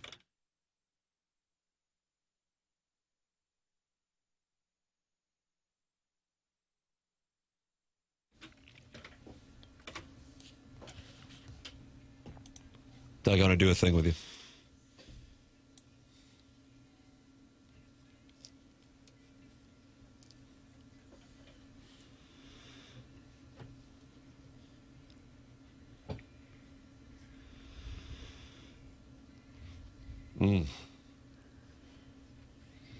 Puts in perspective, doesn't it? Well, kind of. Is this Will Ferrell? Yeah, Jackie Moon. It's TMA 101 ESPN. Tim McKernan, Doug Vaughn, Martin Kilcoyne, and a gentleman by the name of Jackie Papers with you, bringing us back with Jackie Moon. Steven Time gives that a 3.6 out of 10 Sports Center update. Doc, 3 points for the NBA mention. Oh, sorry. Pilo. At the 9 o'clock hour, your NBA window. And this kind of when you get into the NBA. Now, you don't I just do kind it. of feel it out. You don't do it early because you don't want to poke the bear. I clearly have no issue doing that. Okay. Yeah, Kwame Voyukas the fourth would agree with that. Thames had an offer from Mizzou. Bad take, Jackson. That's Kwame Voyukas the fourth. Yeah, I just think if he had a legitimate jumper, he would be, like a starter for even a team better than Mizzou. So, based on some of these comments, you feel like some of the luster's off your great show you were having? No, I don't care. I don't, you can't get too high, get too low. No. He's got a 3-hour QFTA coming up at about 12 o'clock. Oh, gosh. Why do you react like It that? sounds You go, oh, man. soul-crushing. What are we going to... 23 hours of people just writing questions and you answer them? That's the idea. And ideally erotic stories, but we haven't gotten one, at least from a woman in 3 years. I wouldn't We've gotten think so. some from guys, but... Yeah. That's hot. Yeah. It's a lot of solo adventures, which I'm not saying isn't erotic. Yeah, please. Thank you very much. Hey, it's time for the Design Air Heating and Cooling email of the day. Don't forget, starting on Monday, March 2nd, Jason Gosrow and Schaefer Door Company are giving away a $5,000 garage door or garage doors, depending on if you're blessed, for the winner for the emailer of the month of the Design Air Heating and Cooling email of the day. Let's get to today's Design Air Heating and Cooling email of the day. Good morning. I'm not competing for email of the day. I'm just trying to get some brand recognition to our tourism department here in Edmondson, population 848. Elevation? Yes. Anyway, we can't all be like Martin and have deep sea adventures clamming and foraging for fernberries in the Scottish Highlands. Say, is it like one of those college ski trips where the promoter gets a free trip after he signs up so many of his fraternity buddies? I remember Whatever one of those. Whatever happened? Remember that? If so, mark me as down. 80s and Aspen aside, I was thinking as soon as Schertz leaves for Davidson or some other mid-major that actually wins in March, maybe SLU could hire Brian Grauer. I'm confident a former True Sun standout is the only way forward if SLU is to earn the sweepstakes to play Mizzou at Kiel Center again. Nothing against Schertz or SLU, but unless it's TMA night or the halftime event is Pine Lawn's Vietnam veteran Globetrotters dunking on Belnor Ribbon All-Stars over 75, I'm not much intrigued. Sincerely yours, this is Stan from Hazelwood, so I went to DeSmet. Stan from Hazelwood, so he went to DeSmet. If you're from Hazelwood, you go to DeSmet? I'd never... Well, a lot of people will go to the private schools if they can, But why DeSmet from Hazelwood? Probably you know the about closest. The pipeline? Is that right? The closest. Mercy and Rosary gone. Yeah. Yes, Is that right? Trinity Is gone. that accurate, Jackson? About Mercery and Rosary? Mercy. Yeah, Luther North up there. Sure. John Daly was kicking field goals. That's right. Anyone else able to capitalize on the lesbianism in the air due to Team USA winning gold?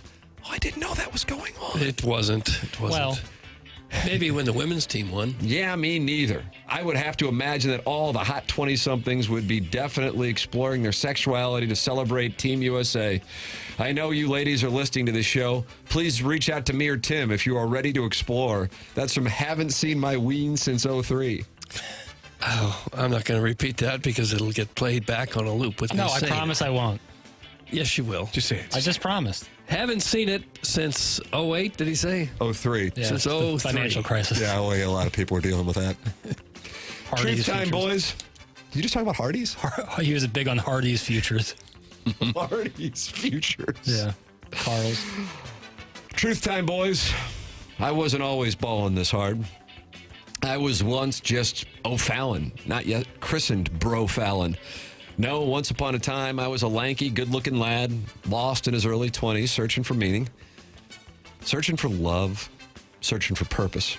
The search took me to the far corners of the show me state. The love, oh, it came in droves. Pretty ladies dug the lanky me. The purpose took some time. I thought it was pounding cheap beer till 3 a.m. and then bouncing back for work at 9. Well, it wasn't. Turns out it was selling meth mixed with ditchweed, a concoction I call Turbo. Oh. Turbo made the money, gave me the purpose and a deep meaning to this life. Was it legal? No. Did it benefit society? Not likely. Were people hurt physically or emotionally? Most definitely. But did it earn a lanky lad true baller status off the b-ball court and in the court of public opinion? Bro, you bet your ass it did. Doug, that's from Bro Fallon. Okay. Bro Fallon. What, you guys are too good for a guy's afternoon trip in the blazing St. Louis summer sun on the Becky Thatcher with hand stamps to ensure that everyone adheres to the 2-drink maximum? I was supposed to do card tricks for entertainment during Los Lonely Boys set breaks. There were prizes, like a men's small station T-shirt and tickets to the Missouri State Fair in Sedalia that same day. It was going to be a banger. There was going to be mini shrimp with cream cheese on a Ritz cracker and non-mustard potato salad and fresh RC Cola. Guess you guys were holding out for a guy's trip to the Smokies, but it looks like you overplayed your hand. That's from Shooter McGavin, the vice president of the Festus Museum of Hook Shots, Diamonds Up. Shooter McGavin. Doug, that's what we have for the Design Air Heating and Cooling email today. The filtered file was tight today, Chairman Kurt. Filtered file was tight. Got to keep it inside the FCC regulations. Well, Doug. sure. We will vote, and we will announce the winner coming up at 10:55. Martin. A little mini Blues breaking news. What do we got? Robert Thomas is going to take a temporary leave of absence from the Blues. It's a personal matter. He's expected back on Friday. Blues, of course, return Thursday night. Whether Thomas was going to play or not was sort of speculated this week, but personal matter, I'm told, has nothing to do with the deadline. It is not trade related. Simply a personal matter. Robert Thomas back with the team on Friday. Okay, so he will not play tomorrow when the team comes back from break, and it has nothing to do with the trade deadline, Martin? That is correct. And I think there was concern. That would be the speculation. We're told consistently that it is not trade related. All right, there it is. Some Blues breaking news here on the program. Robert Thomas will not be back until Friday with a personal matter, but it does not have anything to do with the trade deadline. Martin Kilcoyne with that report here on 101 ESPN right before Martin heads to onboarding. And I think Heim will like the way you handled that. Very efficient. Maybe I can skip onboarding. Yeah, because of the way you got that out. Don't do it. Okay. I don't important want to get stuff. behind. Chairman Kurt, you just pulled some audio. Is this confirmed what we just... I didn't go back and confirm but it. Jackson, we were talking about it off air. Looks That's a fun legit. fact for no and tell. This will blow your mind regarding the U.S. gold medal and how it ties into 1980. That coming up in our Design Air Heating and Cooling 10 o'clock hour. Tim McKernan, Doug Vaughn, Martin Kilcoyne, Jackson Burkett, Chairman Kurt slides into the dais when Martin goes to onboarding. This is TMA 101 ESPN and the TMA STL YouTube channel.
Oh, my. Can you picture what's taking place when this music is playing in the 2004 film Miracle, Doug?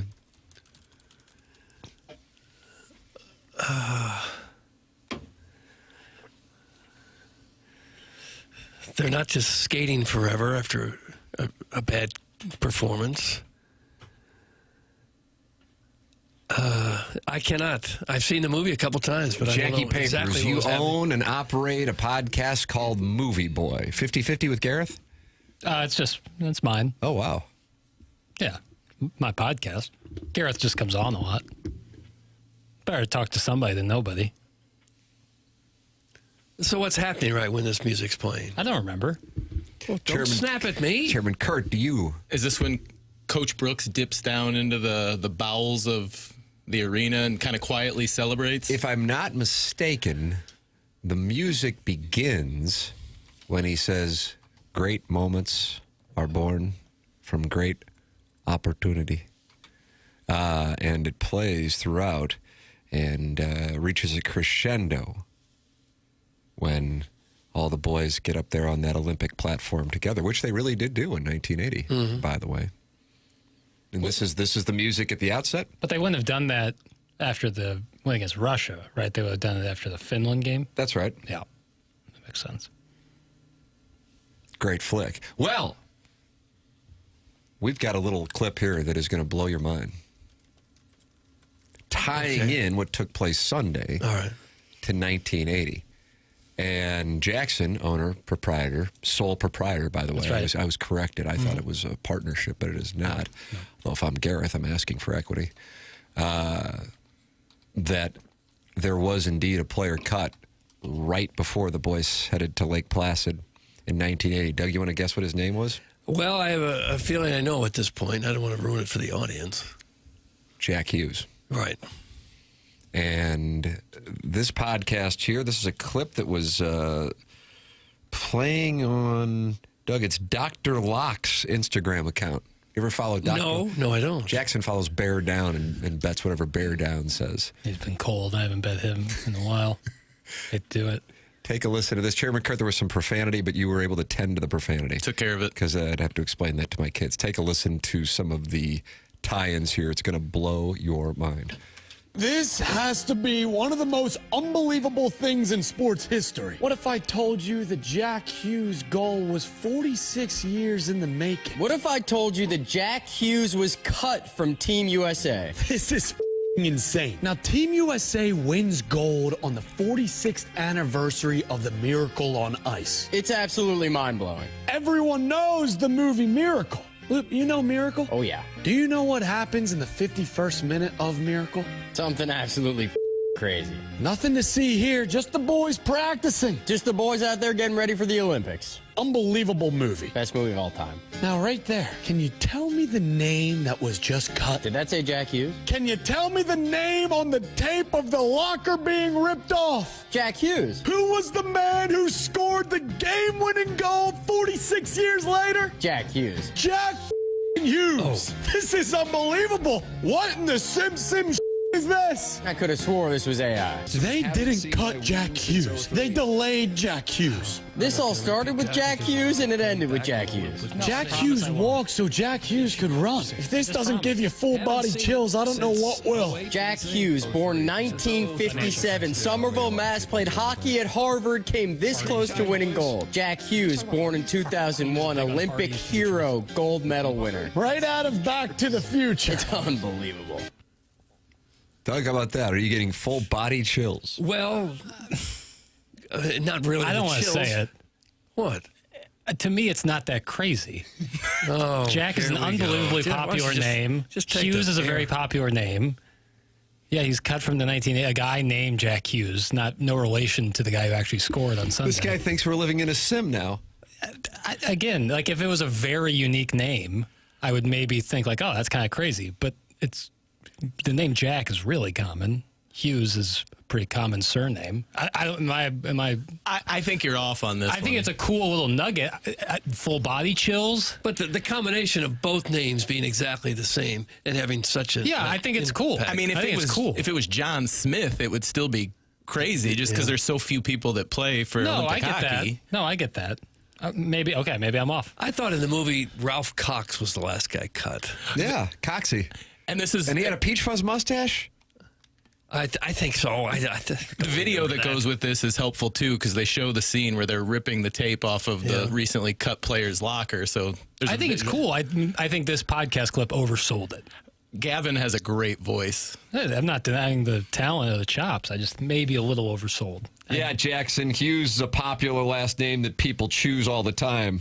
I'm not saying anyone chose their last name. That's not really how it works. I'm just saying, like, to me, my mind is not sitting over here blown. This dude really hates hockey. That's no, it has nothing to do with hockey. It has nothing to do with hockey. Boy, they are mad in the text inbox that you are not blown away. But see, if I didn't say it, they would have been saying that by the text. They're only saying that in response to me. How many Jack Hugheses do you know? Well, 2. That's from the 618. 2 right there. Well, this guy says he knows 0. Okay. Well, we just heard a clip about a guy who got cut from the 1980 team. Add this to the list of evidence that Jackson is a true Marxist. That's from the Warson Woods Wacko. This makes you a Marxist. I guess. I would be curious if he could define Marxism. But I would say, like, if they were related, like if this was Jack Hughes' grandfather, that would be an incredible thing. But just because they have the same name, again, I'm not saying it isn't cool. I just thought it was oversold in that clip. And wasn't Herb Brooks one of the last players cut too? That was in 60. Yeah, 60. Going back even That was farther. in the Netflix special. So That's the more next interesting to me Olympics, than that. next somebody named Herb Brooks will score the game-winning goal. Sure. That would be... Would that do it for you? Yes, that would be more Okay. interesting to me. I don't know. Jackson would be more impressed if the guy's last name was Maravich. It's from Manute Bowl eligible. Pistol Pete, yeah. One of the greats of all time. Sure. Again, a more unique surname than Hughes. Yeah. I'm with the Virgin. Those guys are Northeastern douchebags. Another flop by Kirk. But I do. That's the Chickens prospecting party. So here's the background of the clip. Market President John Kiowski sent that clip to me and Riz, and I think Tommy Mattern. And then I looked at it, I go, is this accurate? And then I said, hey, put it in the system to Chairman Kurt. But he said, okay, I'll just shoot it on over there. I said, whoa. There are some words that we'd have to explain to our kids if it went out over these FCC airwaves. So Chairman Kurt, all he did was he edited out the profanity. Nice going. Thank you. I did great, yeah. I'm going to throw myself under the bus here a little bit. Really? I don't know if anybody else heard it. Could you hear TMA voices playing underneath it really low? I heard something there at the end, but I didn't know what was going on. Inside baseball, I think I had the pot in your booth turned down really low so I could still hear what was going on, and I don't think I could hear it while I was recording, but it picked up a little bit on there. Q, baby, Q. Gotta go in Q. Q, baby, Q. Terrible take, Jackson. As punishment, you have to go to the dog birthday party. That's from Steve. I think that's fair. That would be, yeah. Drive south until you can't drive south no more. I'm not saying it wasn't a cool nugget. I think it is a cool nugget. I thought the clip oversold it. Like the Aerosmith song underneath. I mean, all right. Again, if it was like his grandfather, that would be unbelievable. This is another guy named Jack Hughes. Yeah. But do you think we're living in a sim? I would be open to that, but this would not be the impetus for me thinking that. Hughes is the 83rd most common last name in the U.S. Is that really? Interesting. I would have thought less than that. I would have thought like in the hundreds. What's no Johnson or Smith? Probably Smith. Probably Smith, Johnson. Okay. Garcia's up there, actually. Yeah, I bet it would be. How about Vaughn? Does that make the top 200 maybe? What's your guess? Oh, about 300. Now Rushmore of Vaughn's? 600 to 700th, somewhere in there. Yeah, gosh. How about McKernan? 1. Yeah. Oh, you said I just thought best. Number 1, it's ranked. It's not in the top 1,000. See there? That's why he's so unique. Oh, gosh. Yes. Okay, and Burkett probably didn't make the list either. Probably also in the thousands. Garner, maybe. Garner might have been top Garner. 600. Garner. 442. Oh, good for you. I admire KG's ability to take accountability. Other producers who shall not be named should take note. That's from Steven Time, and he's with the brothers Time. Ed, Steven. Doug, I don't know if he's talking about me. I actually learned accountability from Jackson, so it couldn't have been. How about that? I taught a symposium. An accountability symposium. You're welcome to text in 314-399-9646. Air Comfort Service text inbox. You're welcome to talk it over in the Michelob Ultra YouTube chat. It looks like they're discussing Marxism in there. That's the first Glad I time I saw. cultivated that. Ryan Krause, 618, said, bro said Marxist like it's a slur. It's not going to play well. No, I wasn't. But me challenging the Orson Woods Wacko to define it was not me championing the philosophy. I was just curious if he knew what it meant. So you want the Orson Woods Wacko to call in and tell you what Marxism is? No. Okay. No, that doesn't sound like a productive call at all. But you are a fan of Karl Marx. No, I'm not. No. Doug, you are a fan of Seth Goldcamp. Well, who isn't? If you've ever had a problem with your furnace or air conditioner, Seth Goldcamp and his crew at Design Air are the people that you're going to want to get in touch of.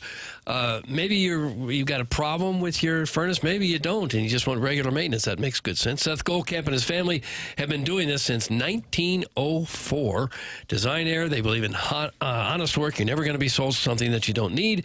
So whether you're dealing with the St. Louis cold or the summer heat, they have certainly got your back with dependable service and no pressure solutions. You know what they like to say? Design Air brings the heat. That's what they like to say. Visit designairservice.com.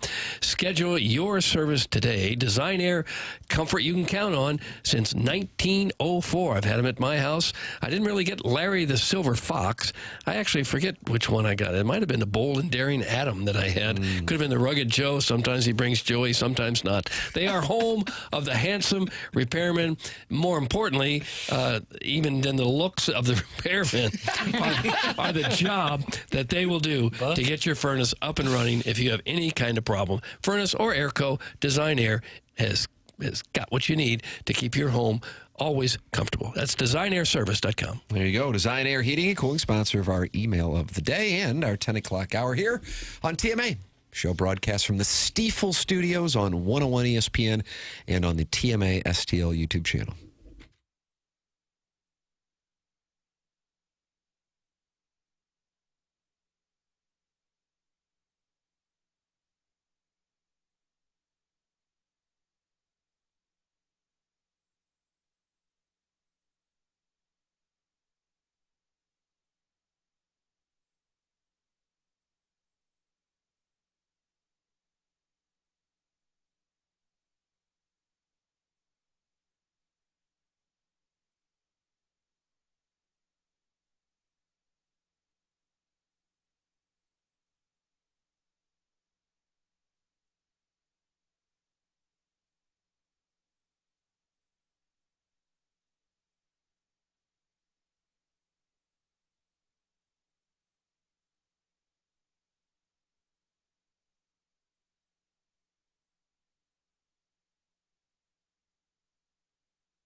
At TMA, we are very proud to have Stiefel as one of our sponsors. For over 135 years, Stiefel has been a trusted name in finance, headquartered right here in downtown St. Louis since 1890. So what does Stiefel do?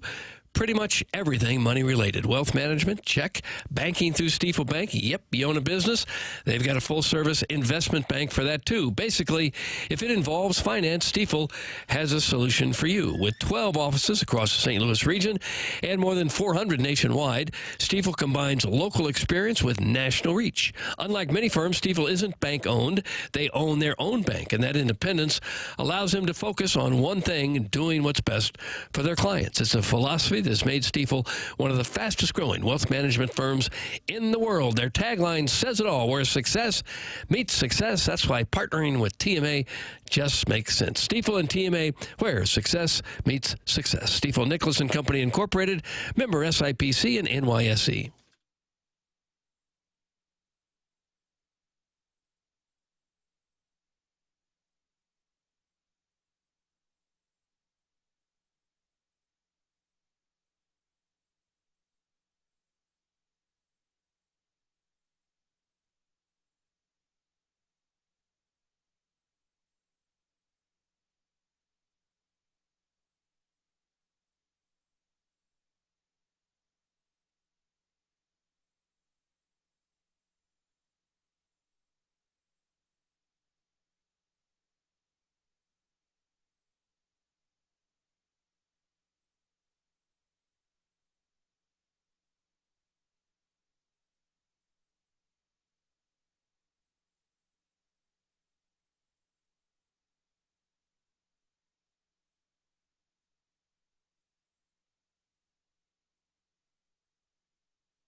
Would have been a great show. Still can be a great show. Well, maybe. We got to find some Real Housewives first. Sharon is the star. Without Sharon, we don't have a show. I agree. Yeah. Where can I listen to QFTA? YouTube.com/TMASTL or the Tim McKernan Show podcast. And that's in the TMA podcast feed, Jackson? Well, it's in the same family. It's a different feed. God, Well, if you go to the TMA podcast feed on Apple, you are not going to see the Tim McKernan Show. But if you type in Tim McKernan Show, it would also be in the suggested podcast right under the TMA Let me ask you feed. this question. Yeah. You subscribe to the Morning After. Right. As millions have throughout this land of ours. Yeah. Do you get the Tim McKernan Show podcast? Not directly. I can't. I can't get a straight answer from this fellow. I don't know what you're asking me. Symposium didn't really do the trick. Apparently not. It could be the Marxism. I'm pretty sure it does. If I subscribe to the TMA podcast on Apple, right, I get the Tim McKernan Show podcast. We're going to get to the bottom of this right now. I don't know. I mean, I'm virtually certain of this. But they're separate feeds in the same network. That's correct. Right. They're separate feeds. But it still will be shown in your list of podcasts to listen to. Like Wednesdays, Doug always has Holly Randall in my feed. I do? No. Wednesdays, I know that Holly Randall has a new episode. Okay. Let's see what I got in my. You want to know what's in my podcast feed? I do. Sure, no problem. Jeremy Macklin, Sean Weatherspoon, and Kevin Rutland have a new one up. From college to NFL, the journey begins. I guess they're talking about their journeys from college. I'm looking forward to listening to that. I'd like to listen to that as well. Josh Pate's college football. I don't really listen to college football podcasts at this time of year. Yeah. I go from consuming nothing but college football podcasts for 3 months to like, You can't miss something if it's always there. Yeah. Doug, you can't miss something. If it's always there. Sometimes I miss the sun. It's always there, but I don't see it. How about that? Fair. Feel it. Fair. That's a good point. It's a really good counterpoint. Okay. I'm left without words now. I like that presidential historian John Meacham. I believe he's speaking at the county library. Is that on March 5th that he's doing that? I don't know the date. What's he talking about? I was listening to, he's a presidential, he has a new book out. Really insightful guy. I was listening to that interview. Scott Van Pelt's podcast, ESPN College Game Day podcast. And then I really like Greg Olson's podcast, Youth Inc. I think that's a good one, too. Songs that explain the 90s, that's in there. Ringer podcast there, right? Yeah. No Laying Up, although I'm not listening to it as much lately. You listen to it? My interest in the PGA Tour, outside of majors and the players, or just golf in general, pro golf, is not much, I would say. Like I'm into... Was that always the way, or has it decreased recently? It was certainly higher, like in high school when I got the golf bug and wanted to do nothing but golf and consume golf all the time. So yeah, I would say it's diminished a little bit, but over the past 5 years, it's stayed pretty consistent. Okay. Like the TGL stuff, like I couldn't even begin to try to watch that. All right. That's just my personal thoughts. Hey, you don't have to couch it right Sure, there. but I love watching tournaments. Any Sunday tournament, I don't even care if it's a major or the players. I'll watch it. So Movie Boy is on the TMA podcast feed, but the Tim McKernan Show isn't. Oh, brother. That's curious. That's from Just Don't Press Push. I can answer that. The Tim McKernan Show has a separate RSS feed, which is important for advertisements, this, that, and the other, whereas Movie Boy does live inside of the TMA feed. Like a parasite. So well, some could say leeching downloads. So it does not have a separate RSS feed. That's the key difference right there. And now, why don't you make your own RSS feed? Well, it's not mine to make. Doug, I can't get a Whose straight... is it? You're putting me in an awkward spot. That's what I'll say. Put me in an awkward spot. Because it's Kurt's fault. No, it's nobody's fault. That's Because just Doug is creating RSS feeds and he won't create one for you. Why? I'll give Doug $100 American if he can create an RSS feed. By the end Why of the would day. I want to do such a thing? I can help you with that. I'm on behalf of Doug. I'm going to have to ask you for a little bit more. It's fair. But that's just not the situation. What I can do is I can simul-post it essentially to the TMA feed as well. You got that, Doug? Simul-post it. Right, so essentially double post it. I can do that. Well, here's what I can do, Bracketology. And we got a new one for you, Doug. Oh, no. Now, the NCAA net rankings are out this morning following Missouri's win, St. Louis University's loss. Let's start here. Doug, where do you think Illinois is in the NCAA net rankings? About 9 or 10. Papers? Yeah, that's what are you talking about? Can you ask that one more time? I spaced out for a second. Why don't you do a key bump of Addy right off my tramp stamp? I don't keep it right with before me. QFTA. I don't take it with me. Oh, you sold it all to Chairman Steve. I don't sell. Did you? I don't barter for narcotics. There's no sale. The question that was asked very clearly, unless you were under an overpass, was, what do you think Illinois' NCAA net ranking is 2 days before they get ready to host Michigan? 6 is my guess. The answer is 4. They're 4 in Ken Pom, and they're 4 in the NCAA net rankings. I knew they were 4. I thought they might have dropped. They're holding steady there. It's Duke, Michigan, Arizona, and Illinois. Gonzaga now surging up to number 5, and Purdue also surging. At 6, Florida. At 7, Iowa State. At 8, Houston is the one that's experienced the skid, and they are now down 9. So the question is, where do the Billikens fall after the loss last night, Doug? They were at 22 before the Dayton game. They dropped to 24. Okay. In the Ken Pom, are you a Ken Pom guy? Or I don't really read any of it. In the Ken Pom, they are 27. Now, you talk about Missouri, and Jackson is talking about T.O. Barrett and the job he did last night in leading Missouri to the win over Tennessee. Tennessee is 20th in the net. Even after the loss, Tennessee was 18th, so they dropped 2 spots. Missouri in the NCAA net rankings moves up from 60 to 57. There we go. All right. 60 to 57, and in the Ken Pom, Missouri is number 51. Getting close to those 40s. That's where I want to be. You want to be in the 40s? That's where I want the Tigers to be, in the 40s of both, ideally. But so you take a look at the latest. Now, this is Jerry Palm's bracketology. Okay. He's a little higher on the Tigers than Lenardi has been. Is that right? Because he's got them playing in Dayton. For the record, they play 4 games in Dayton. The first 4. And wow, the committee's done it again. This committee. What have they done now? Missouri will be in the East region as an 11 seed, playing in the first 4 in Dayton, and Dennis Gates and his ties to Cal. Ooh, USC? Golden Bears. Yeah, he went to Cal, but is that the team they have? Yeah. Okay, USC. Why don't you do 2 rails No, on I one know off where Dennis German Gates Kurtz went. tramp stamp The Cal and Golden Bears stink. I knew they weren't going to be in the tournament. Well, he's got him as an 11 seed. He's got the Golden Bears as an 11 seed? I thought you said, I said USC and you said yes. Cal. Okay, so he's got him playing Cal. Former school of Andrei Stojakovic. Yeah. Who transferred to Illinois. Yeah. Mizzou played Cal last season and won. For the record, Cal's a 59 in the NCAA net. I thought they stunk. My bad. Anytime I bring up Dayton, it really throws you off. And what happened to you in Dayton? It's like a lapse in my brain. Now, yesterday, Joe Lenardi had the Billikens as a 6. Now, this is not Lenardi. This is Jerry Palm. This is CBS.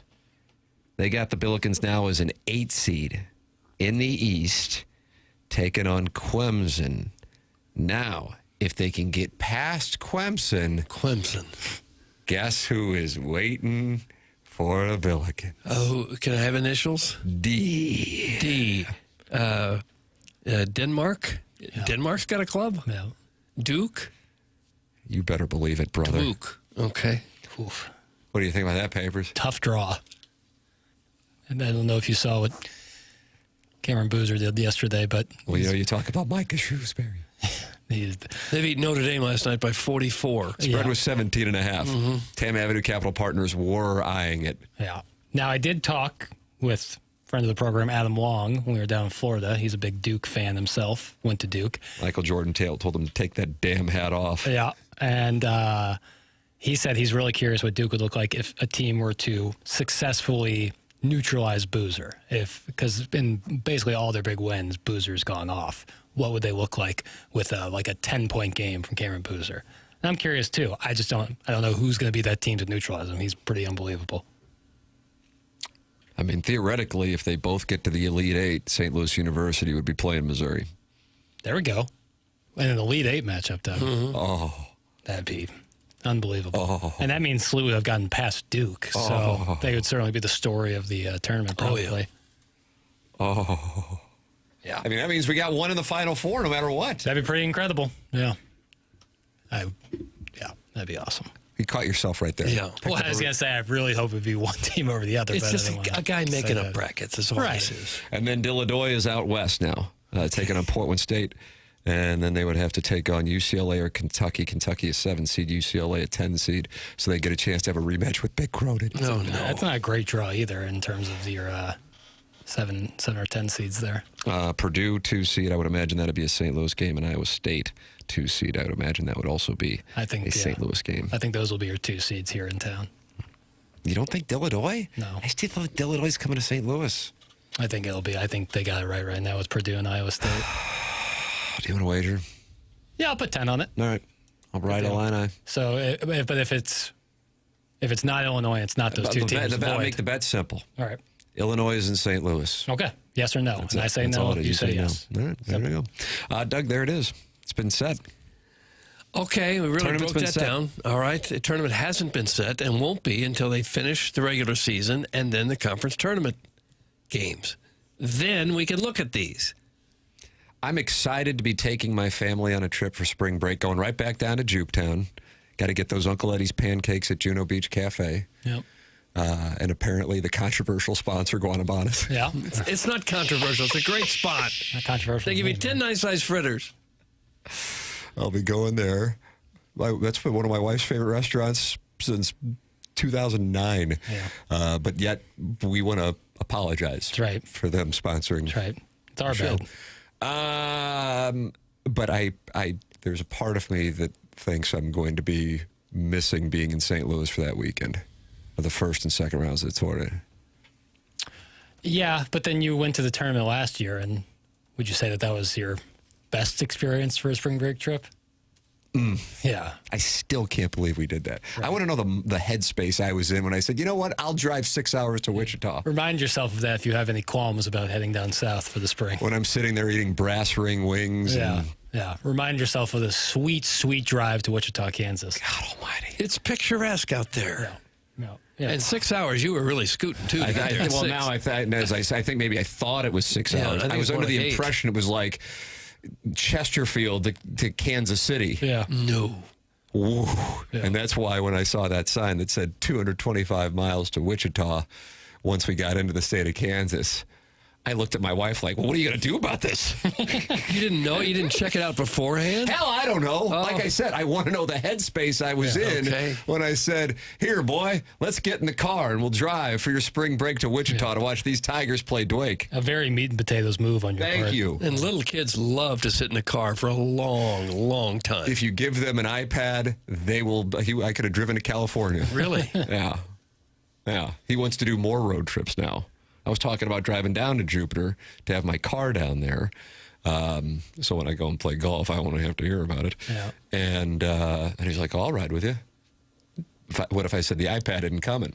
He's out. Yeah, he's out. Yeah, I get that. Then you're just staring at the... Well, then you can have an old father-son talk. For 18 hours. Pop, tell me about local TV. You can record QFTA. What was it like to live in poverty? Listen to a QFTA. Yeah, exactly. 2 QFTAs and you're in South Florida. But there'll be no talking while the QFTA is being played. No, I like to listen to myself. Right. Review game tape. Thank you. We'll do a QFTA around noon today. Riz Stalter and I are doing the spread zone coming up following this program. Then Jackson and I will do QFTA. Hard out, though, at 3 o'clock. Hard out at 3 o'clock. Yeah. Okay. I'm sorry, Jackson. I love doing QFTA. Chairman Steve noticed you got a high-pitched voice when you talk. And that's how people talk. I continue to contend that. The people talk in high-pitched voices? When someone asks them, did you like something, it's not weird for them to go like, yeah, I did like that, and raise the tone of their voice. Mm-hmm. But what that's communicating is surprise. You see that? That's what that's communicating. I'm just telling you about involuntary behavior and how I've used it to own people's souls. But it'd be weird if I lowered my voice to respond to such a question. So did you like the movie? No. Yes. Right there. That'd be weird. Yeah. That'd be weird. Okay. Well, you like the fritters. I know that. They were yummy. Do you like Dr. Brandon Pryor? Love Dr. Brandon Pryor. See? Tough the difference right tough there? night for him. Baseline behavior, Chairman Kurt. That's all we're using here. This is really ABC stuff. When the voice goes up, it just means you're trying to get out in front of what you think the other person is perceiving. That you guys are projecting your own stuff onto that. Just telling you about I behavior. really like Dr. Brandon Pryor. Big Tennessee guy. Sorry for my guy. Would you be happy for St. Louis University if it advanced to the Final Four? Yes, of course. But I raised my voice a little bit. Would you be there. happy for Missouri if it went to the Final Four? I think you know the answer. This is, I mean, What if It's a Missouri clinic lost? right now. It's a clinic. What if they didn't even make the tournament, Missouri? I'd be in a bad place. There goes the voice down. See what we're doing? It's just basic human behavior. It's all it is. But if they should win the Why is conference this batting tournament, practice on you? Do the 100 West read. When you look in the mirror and smile, what do you see? Jagged yellow teeth, grinding your teeth from stress, coffee habit caught up to you. It's not about vanity and looks. It's about looking and feeling your best with a healthy smile. Dr. Brandon Pryor at 100 West Dental is my guy. They do more than your typical dentist. They don't just clean teeth. 100 West Dental rebuild smiles and confidence. And if you have worn teeth, chipped edges, gaps, Dr. Pryor handles the heavy lifting with veneers, bonding, full mouth, and rehabs. Right now, at Dr. Pryor's office, 100 West Dental on Manchester in Baldwin, they are offering complimentary consultations. So if you're tired of the jagged look, go to 100westdental.com and book an in-person consult online or submit a virtual consultation request right from your phone. Stop smiling with your mouth closed in photos and go see Dr. Pryor, 100westdental.com. We'll come back and have the winner of the Design Air Heating and Cooling email today. This is TMA 101 ESPN.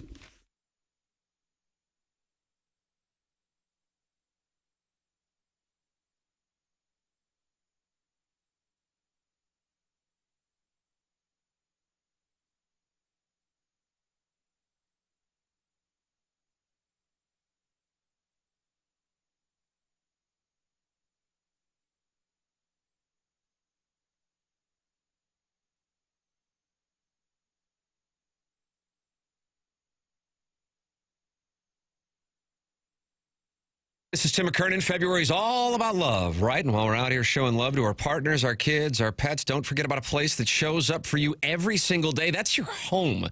If your house has been dealing with drafty windows, high energy bills, or just needs a little freshening up, now is the perfect time to show it some love. And Universal Windows Direct is here to help. Right now, when you buy 2 windows, you get 2 free. That's a real deal, and there's no limit. Whether you need 4 or 14, half of them are on the house. You'll also get 0% interest for 36 months, so you can upgrade your home now and spread out the payments with no added cost. And for a little extra love, you'll get $500 off your home improvement project when you schedule this month. And the best part, their team makes everything simple, from the free in-home estimate to the professional installation. You are in good hands from start to finish. So this February, show your home a little appreciation, treat it to an upgrade that you'll feel every single day through winter and beyond. Call 314-334-2522 or visit universalwindowsdirect.com to schedule your free estimate today. Buy 2, get 2 free, 0% financing for 3 years, $500 off your project. Comfort savings in a home you'll fall in love with all over again. And like me, you'll be saying, I love my window.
This is Jackson with the Sports Center update brought to you by Universal Windows Direct. The Blues are going to be back in action tomorrow evening as they take on the Seattle Kraken. Pre-game at 6, puck drop at 7, right here on your home of the Blues, 101 ESPN. That was another Sports Center update brought to you by Universal Windows Direct.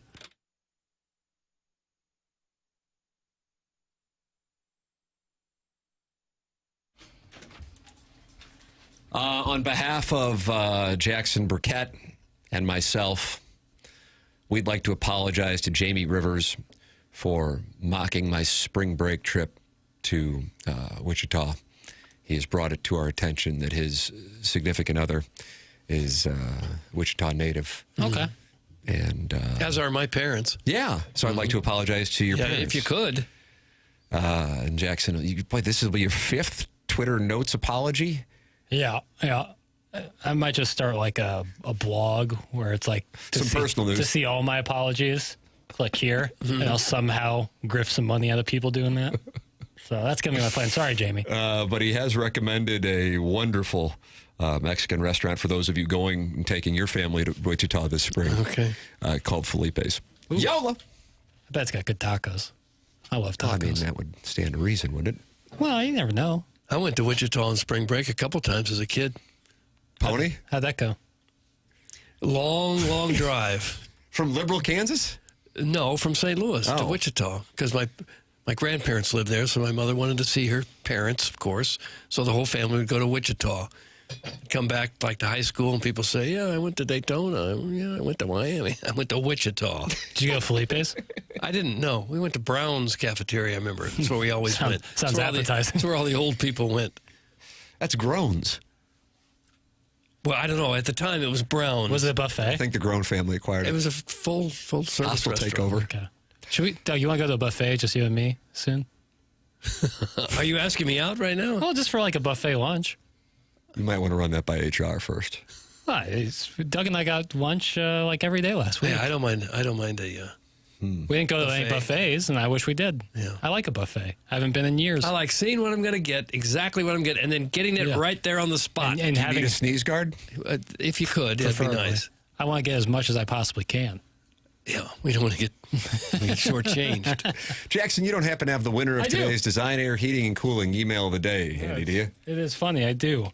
Stan from Hazelwood, so I went to DeSmet, picks up a W. Congratulations to Stan from Hazelwood. So I went to DeSmet. Yeah. Again, I never understood that. But I guess Vianney's kind of the South County school. You so wouldn't, I guess, you wouldn't go to Vianney if you lived in Hazelwood. Yeah. DeSmet's got to be the closest and easiest to get there. And that's what Stan did. And they're playing in the Challenge Cup final on Friday against Chaminade. Are you going to that? No. That was dismissive. Okay. I don't go to a lot. What time do the Gers play on Saturday? Noon. Okay. Noon in Stark Vegas. 2-0 week sitting there for them. One more win, I think the ticket's punched. Yeah. One out of the last 3. If you go 0 for 3, then you got to kind of rely on the tournament. But you've closed out the year on a 4-game win streak. Maybe bump up a seed. Let me just, I'm not doing this for Kwame Voyukas mainly because he's a South City guy and we take care of each other because sure as hell y'all won't. Billikens win against Duquesne. Billikens win against Loyola. Billikens lose to George Mason and they lose in the A-10 tournament. Are they in the NCAA tournament? They're sweating on Selection Sunday. It's a sweaty Selection Sunday. I get a straight answer, can I? It's because it's so dependent on the bid stealing that could go on in the other mid-major to lower conferences. Yeah. You hope there's not a lot of those buzzer beaters by teams that weren't supposed to win their conference. Like Shirts in Indiana State. Called it the worst week of his life. If you're SLU, you're rooting hard for Miami of Ohio to win that MAC conference. Yeah. Because you don't want another school in there because they're going to put Miami in there one way or another. Guys, I'm an 83 DeSmet grad. We always had a heavy North County representation. It's the North County Soccer Mafia crowd. It's from the 314. Huh? Sure. D-World. All right, so here's what I got going, Jackson. My polosplus.com dossier. Yeah. I'm walking right down the hallway. I'm going to talk it over with Riz and Stalter, even though our show is at war with their shows. That's right. That's right. But we're still going to fuck it up. Yeah. We're gonna pick games somewhat accurately, honestly, mostly inaccurately. Sure. On the spread zone. And then I'm going to come down the hallway. I'm going to record some commercials. Yep. And then Jackson and I are going to go on the TMA STL YouTube channel right around high noon, brother, and do QFTA. Any questions or anything you want us to discuss? Anything at all. Anything's on the table. It's for real. Okay. Anything. Anything is on the table. TMCKERNAN at InsideSTL.com, and we'll do that for 3 hours minimum. Yeah. Well, yeah, as long as we start by noon. But if I go to 3:15, you're going to be pissed. Not pissed, but maybe a little. I mean, that'd be a long day. No, I wouldn't be pissed. Yeah, see that, Chairman? Now you're starting to pick up the baseline. And if he leans forward, he's confident. If he leans back, he's feeling weak. There's a little vein right here, Doug, that starts to throb when you song. I don't tell people the. Okay. I might have to start doing this show from some sort of isolated cube so no one can pick up on your head. Turtleneck Tuesday will take care of that. That's true. It's time for Spread Zone down the hallway. You'll be able to catch that on the 101 ESPN and the 105.7 The Point YouTube channels, and of course on the 101 ESPN podcast feed, which is Schaefer Door Companies. Time for us to close this presentation out. BK and Ferrario are up next. For Jackson Burkett, for Chairman Kurt, for Martin Kilcoyne, for my brother Kevin, for Douglas Elvin Vaughn, I'm Tim McKernan. This has been The Morning After, presented to you by Brown and Crouppen from the Stiefel Studios on 101 ESPN and the TMA STL YouTube channel.